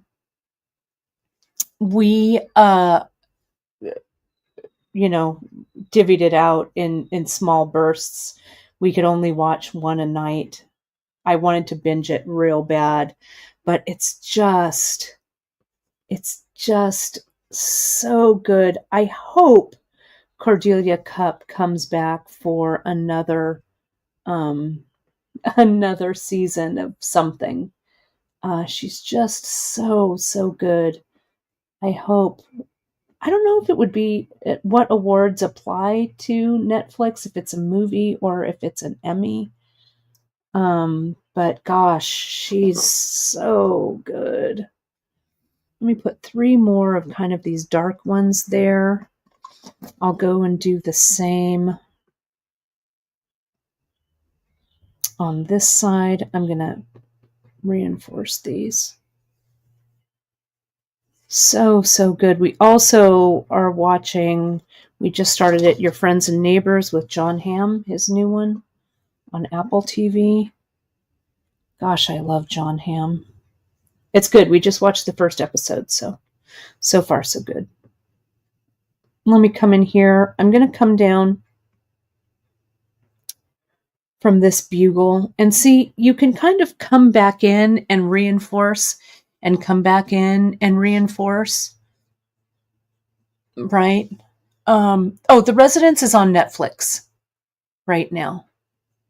Oh, this is such a good idea, Clarissa. You could, so our friend Cynthia just released her paper dolls as a download. You could totally bead embroider some things for Cynthia's paper dolls. If you're not familiar with the Green Girl paper dolls, they are magical. Cynthia has been selling them for years, and people have been wanting them on download for forever. So they just figured out how to sell them for download. And they are so, so good. So if you haven't checked them out yet, check them out. And you could make little like paper doll clothes for them, right? And well, fabric clothes. So here we go. We're getting this and we'll come down. How you doing there, love? Pardon me. Chris is going to do some gardening, I think. Working outside. It's a beautiful day. I think it's time for some rhinestones on the side. Rhinestones also take up a lot of real estate, so that's a good thing. Kind of helps me stitch along a little bit faster.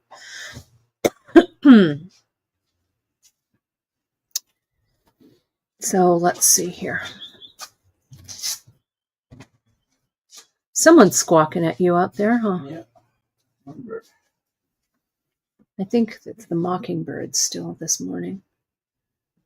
So let's stitch that one in. Let's go over here. If I do it to one side, I'm going to do it on the other side. So it's sort of symmetrical, mostly symmetrical. Here's another one of those rhinestones. Janice, we've got to get on that when we can. I think doing some color mixes, though, of the rhinestones are the way to go, right? Don't you think? There we go. So I think that side is done. Now I just need to fill in down here. I think I'm going to jump to the bottom.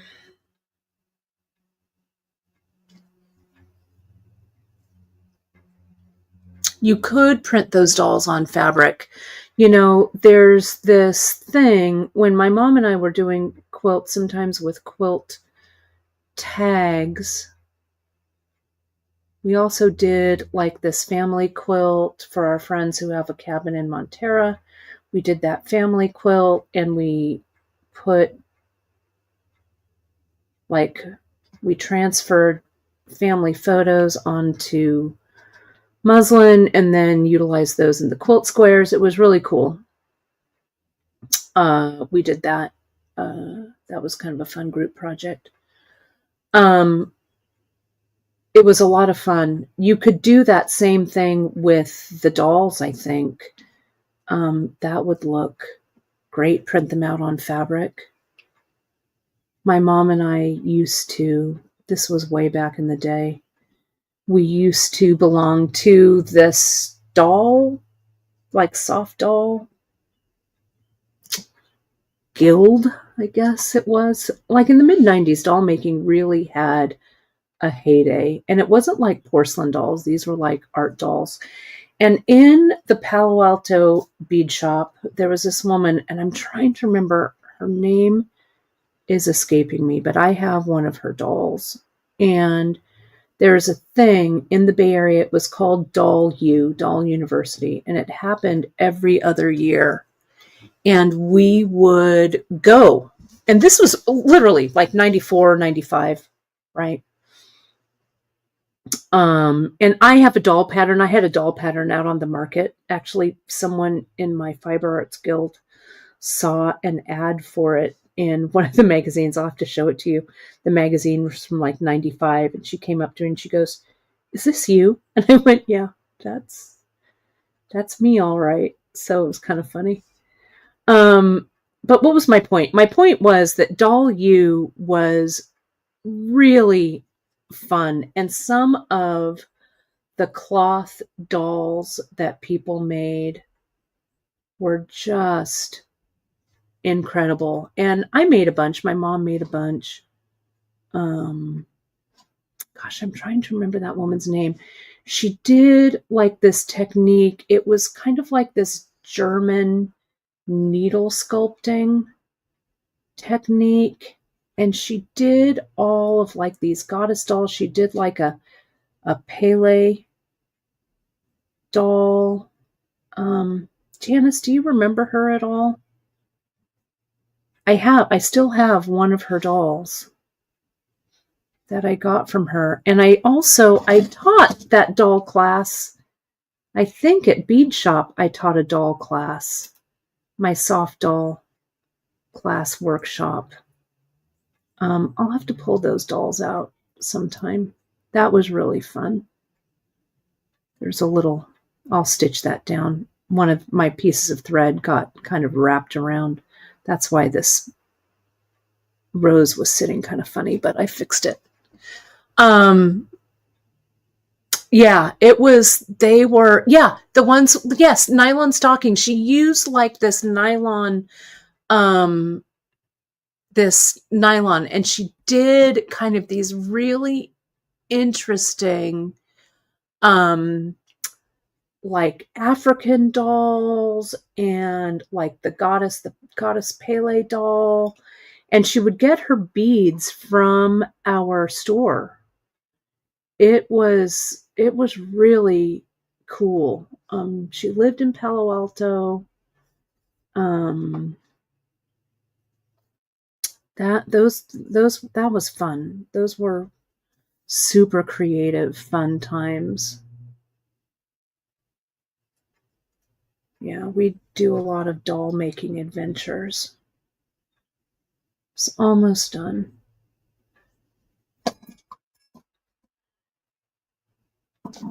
But we would do, I mean, you'd think that bead shows were bizarre.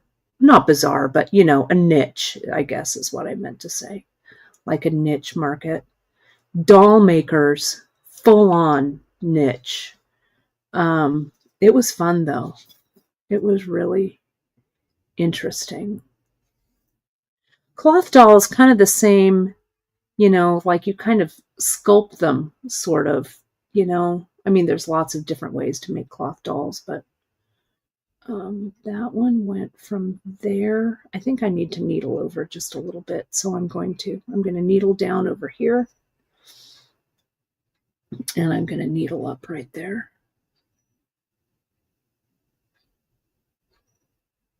There we go. But yeah, it was fun.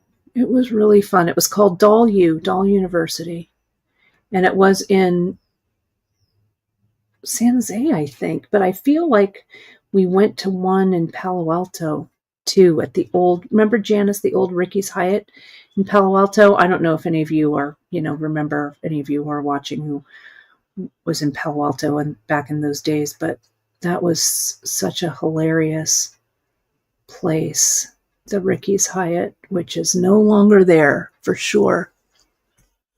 Let me move down here. Pardon me. Okay, so I just have this little spot to fill in, so let me do it, because I want to cut this. I want to put it in the bezel. Let's see. I need to see how this one's not quite right, so I need to come back in and make sure that's flattened down. I did a few more bugles there. I did one of those marguerite flowers there. I think I need to find another one of those marguerites. So let me needle down, because it also takes up a lot of real estate, which is good. Let me needle down and needle up like right here. Let me see if I have 2 more of those crystals left over from my mix. I need 2 more. They were in with the rhinestone mix. Everything is kind of jumbled together. Well, I don't really see those. So instead, I'm going to use these little check flats. That'll take up a lot of real estate. So let me bring that over. Whoops.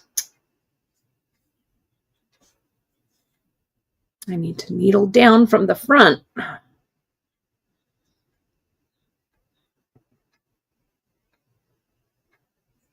I must have used all my little crystals. Let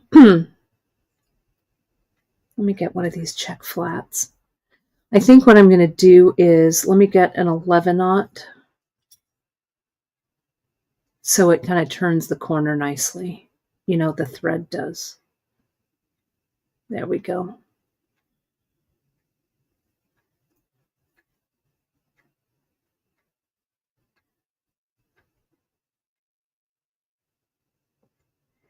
Yeah, it had that good. Janice does remember walk a few steps. Yeah, it wasn't far from the old store.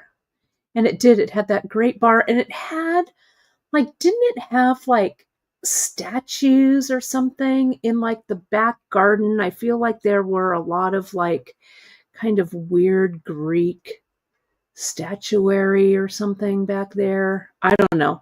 Palo Alto, that whole area, that was such kind of a wild and wonderful place before it got kind of techified and homogenized a little bit. But, you know, it was good. So there we go. That's looking good, right? Those check flats from both of those sides right there. Let me lay this, let me get in there with my needle for this rhinestone to lay it out flat. Yeah, Ricky's and Ricky's Hyatt. Remember, yeah, Ricky's was the one. Didn't they have the black and white ball? Didn't we do something? It was there by the train tracks, maybe, right? If I'm remembering correctly. Yeah. That was a good spot. There we go. All right. So now I just need to fill in those 2 little spots, and then we're going to put it in the bezel. Shall we? Yes, Ricky's Hyatt. Yeah, had the gardens. That's right. Yep. It did. It had the gardens in the back. It was so groovy. So groovy there. Yeah, so good. We did a lot of fun things with the store for sure. Pardon me. I think I'm just going to put one more of those little flats, those check glass ones right there. Another 11-aught. Needle down. Yeah. So if I did it on that side, I need to go do it on that side. I'm just going to tack it down on this side one more time. So what I would do, folks, for if you want to do something like this, right? We still have the mixes. We still have some Gatsby mix. We still have a few of the mixes left over from the Great Bead Extravaganza from last weekend. I'm going to move these down kind of like that so I can get my other bit there.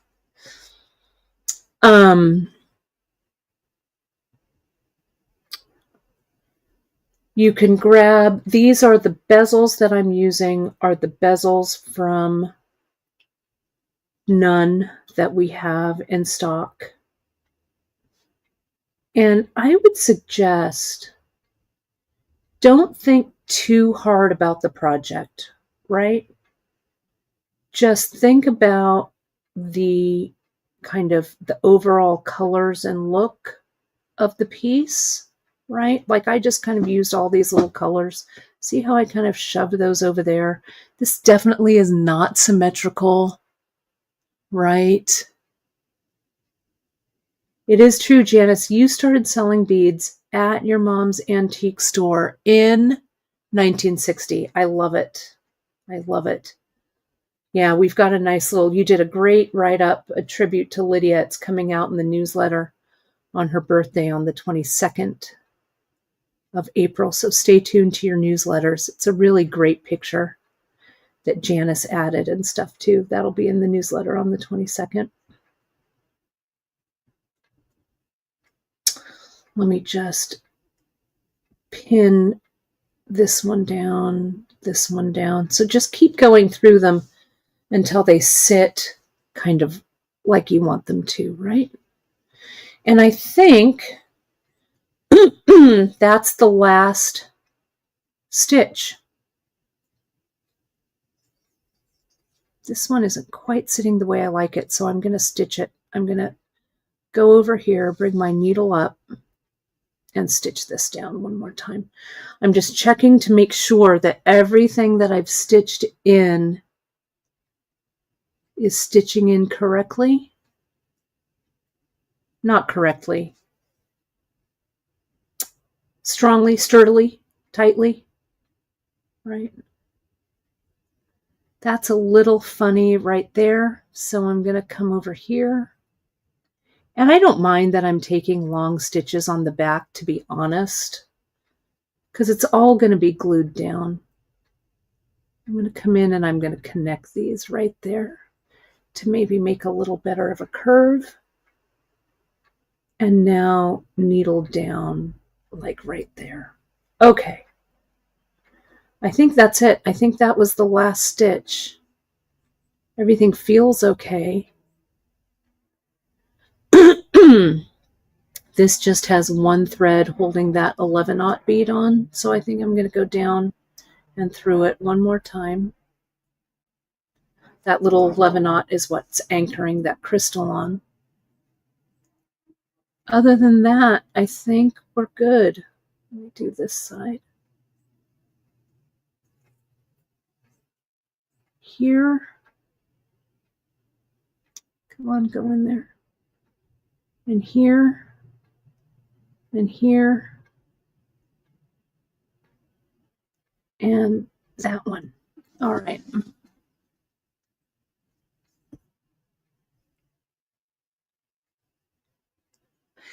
Clear crystal rhinestones. Sure. You know, we'll get, rhinestones are kind of hard to find, right? You see a lot of like the plastic rhinestones and stuff out on the market. So these are all the check glass. So we'll get them. Okay. I think that's it.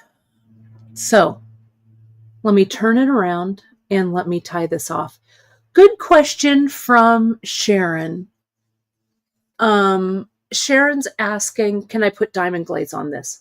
I could, but I don't think there's a reason to. I don't think this needs to be sealed, to be honest. I don't want to like cloud anything up or anything either. So I'm just going to kind of leave it as is. Cindy's asking about rhinestone cup chain, which I also love. Cup chain is like these little sew-ons, except it's in a chain that's all linked together, and they look great sewn down too, right? So we need to, right? And so, yeah, so my mom's observing. She's saying it came out completely different because I didn't have enough to circle the cab, right? That's true. If I had had enough thread or enough of those beads to circle the cabochon in, it wouldn't have really finished, right?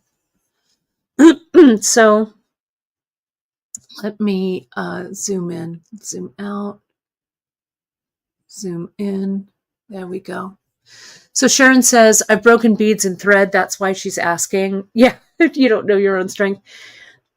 You know, so you definitely could diamond glaze over the top of this, to be honest. I diamond glazed over those ones that are in the bezel. That's how those are all held in. And they're actually aging pretty well. Let me show you. They're here. So you could do a little tester. Those are all with diamond glaze. Okay. So let's go ahead and cut this out and see if it fits in the bezel. I don't know. We'll see. I might have made it a little big, but you know, it's smushable. It's not really the word, but I bet I can get in it. Let's just see what happens. All right, let's just see. So I'm going to work around. I want to try not to cut any threads. Let me use my big scissors first. Yeah, I want to make sure I'm not, because I can always come back in later and trim, but I kind of want to keep an eye on both sides. But I don't want to break any threads.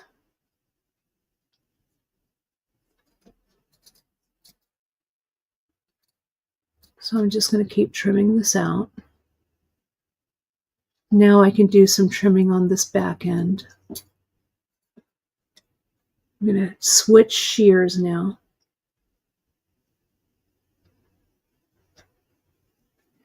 You know what I should have done? If I do this again, I'm going to trace it on the front and maybe on the back.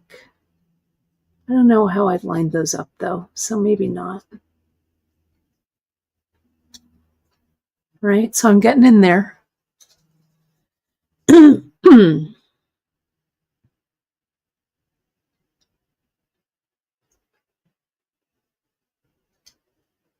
Keep trimming. Because this felt has some definite thickness to it. So that's also going to take up some room. Try not to get those threads. If I do, I'll just stitch it back on, but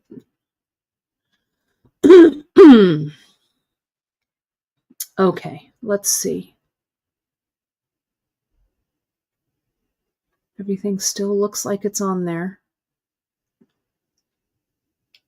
So here's this cabochon from the front. Clip a little bit there.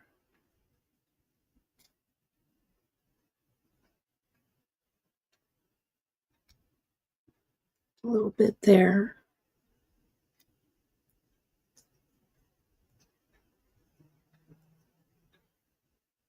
Okay.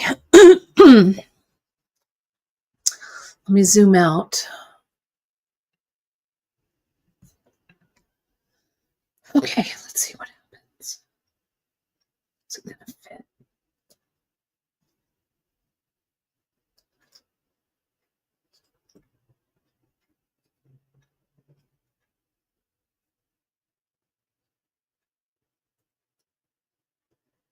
Yeah, so see what happens here. Let me show you how dimensional this is. Look how high that's sitting.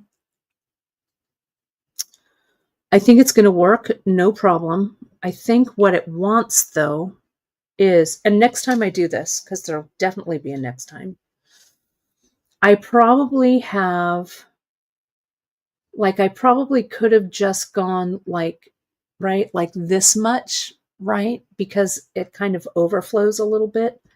What I want, what it needs is a little bit of backing to like hold it up. So I could use batting. I could use, but I'm going to cut a little circle of felt.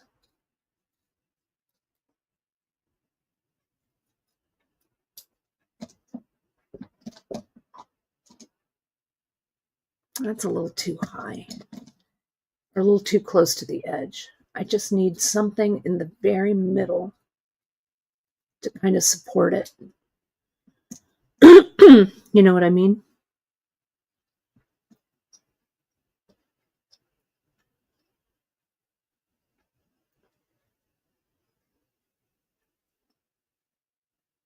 Yeah, I think that's going to work. Okay, so now I'm going to glue this in. Look at how cool that is. Okay, so let me start by, and see how this kind of like fills the spot in the back. So I'm going to glue down that piece of felt in the middle.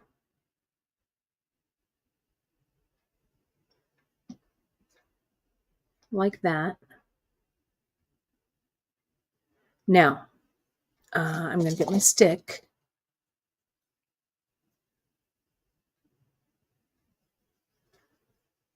I'm going to put a little bit of glue in the very center.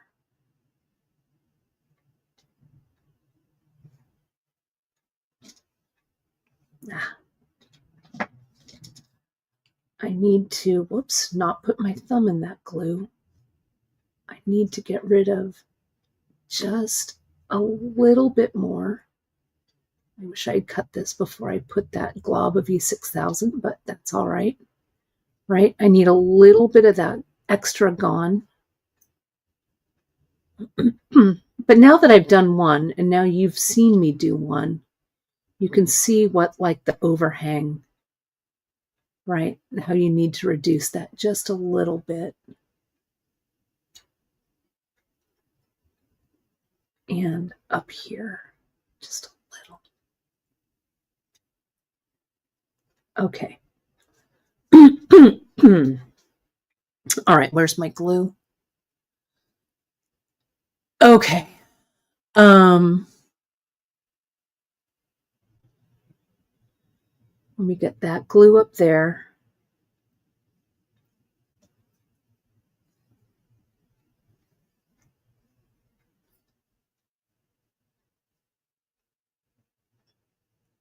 This glue, I want it all around the edges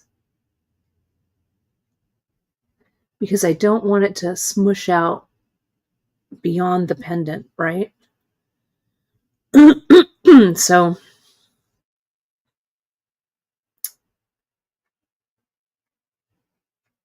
there we go.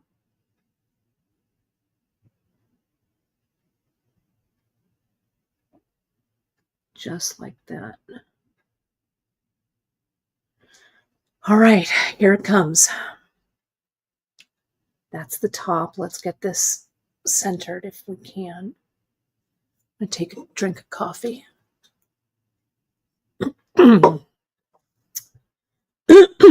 Okay, all the flowers in bloom. Sorry,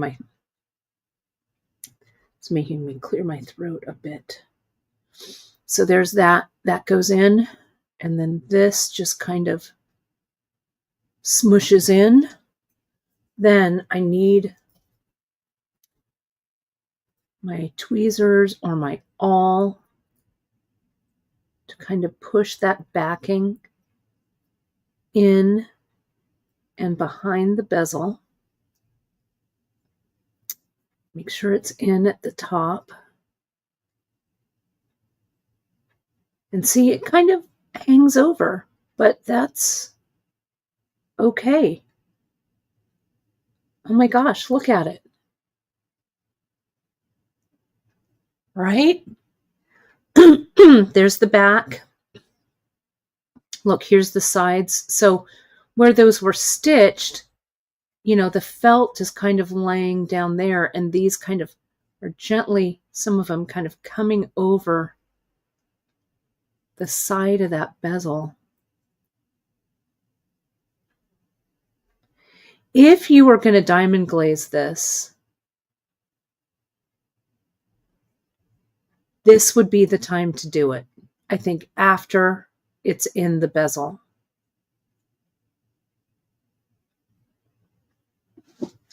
Let's see. Let me put this lid on.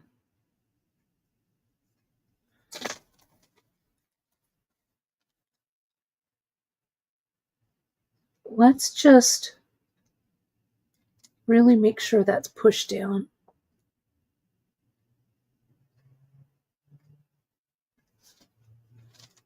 I'm going to try a little bit of it down here at the bottom. Why not? Right? I mean, who cares? Just do a little bit of it and let's see what happens. I need to get my pin in there to kind of open up the lid of the diamond glaze. If I can.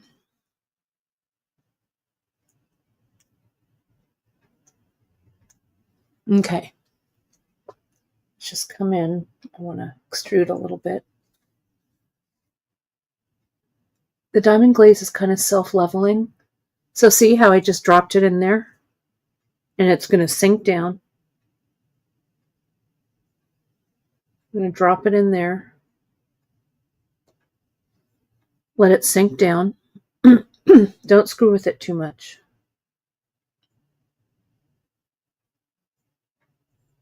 Let gravity do its thing.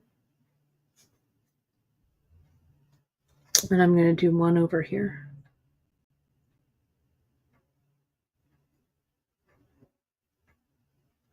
Right? I mean, why not? Right? So here, see, it's going down in there.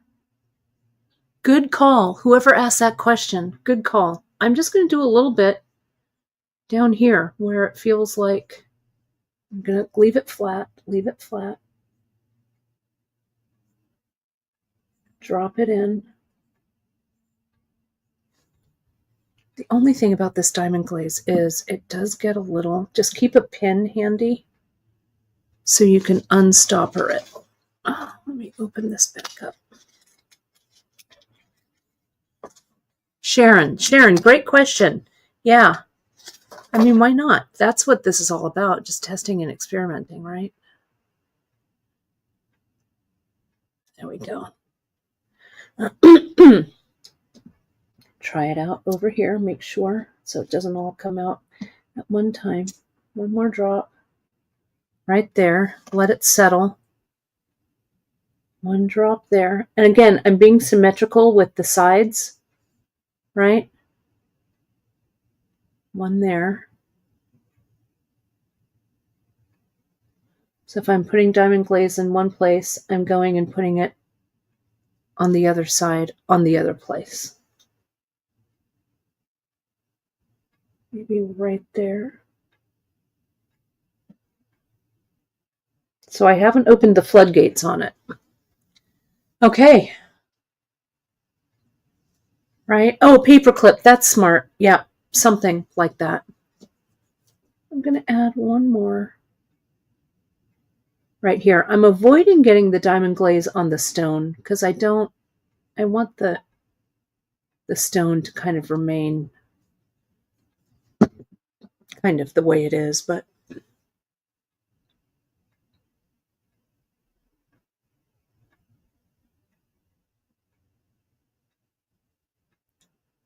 one right under that. Okay. Ooh. Okay. Now, I'm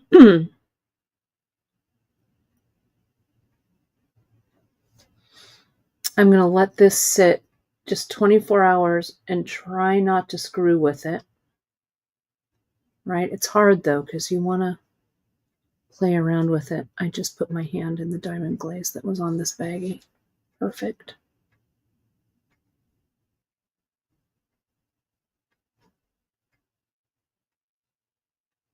Okay. The diamond glaze. So this is a great question. So Andy, the diamond glaze, what it is it's an adhesive and it's dimensional. So you can build it up. It kind of will come in and kind of grab all of that, and it dries clear. And it's water soluble, water based. So it'll just kind of fill in, right? It'll stiffen it a little bit. It'll kind of give it some holding power. And the reason why I decided to go for it and use it is because if we look at the side view of this, though remember, I put a little piece of felt underneath it so it helped to stabilize this and raise it up, right?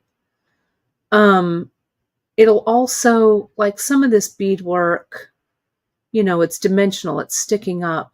So it'll give it a little bit of support underneath it as well. And I think it'll also kind of sink into the felt and just help everything adhere. So we'll see how this looks. But I think it's good, right?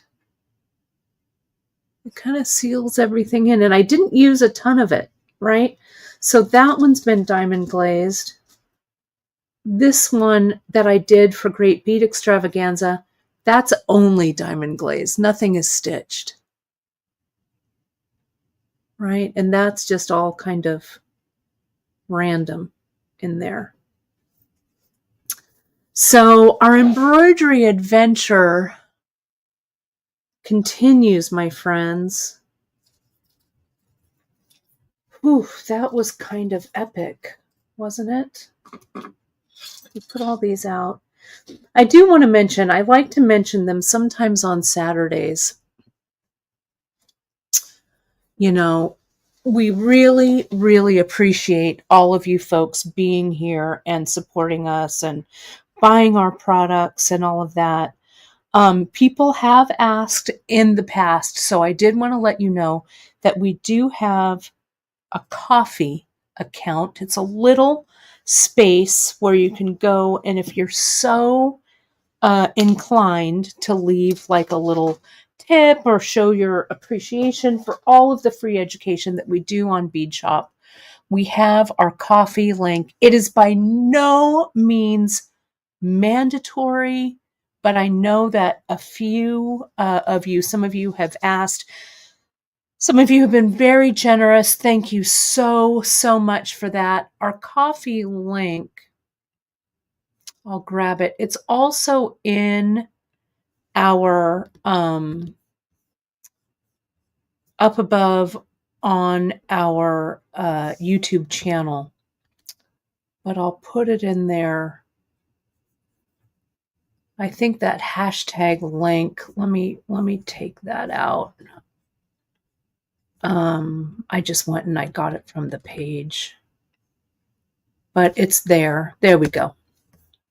And I'll put it on the screen while I say goodbye because I think I've got it here somewhere. But we really appreciate you for supporting us in any way that you can, through links, on sharing to your social links, your beaders who may love this bead content. Of course, your purchases, we so appreciate that as well. But getting the word out on social is always super important to us, right? So, so whatever means, things are tight right now. We totally get it, So sharing our content out on your socials, joining us over at the Bead Table on Facebook, our Facebook group, putting things up on Instagram and tagging beadshop.com so we can repost your makes, Going into our Pinterest pages and sharing out ideas from Pinterest always brings people back here to the mothership. Hitting that like, subscribe, and notification button over on YouTube, getting those views up. And of course, if you have any questions, my friends, at any time, just shoot us an email over at info@beadshop.com. Okay, this has been, whoops, let me leave that up and let me take this one down. It's been such a fun time with you folks. Oh my gosh, it's been a fun stitch-in. I am off next week, okay, but you have a project, a mix, some other things dropping. We have a color week next week. I've done a whole series of newsletters for you. So it's like I'm not even gone. But I'm going to be refilling my creative well next week, sewing with some of my sewing sisters. We're going to be making some cool clothes. So you can find me, if you want to follow along with my adventures, you can find me over at Bead Kate over on Insta. I'll be posting some things over there. I'll be back with you. My hair is all, it's all a mess. I need that clip in my hair. I'll be back with Janice. I think it's on the 30th.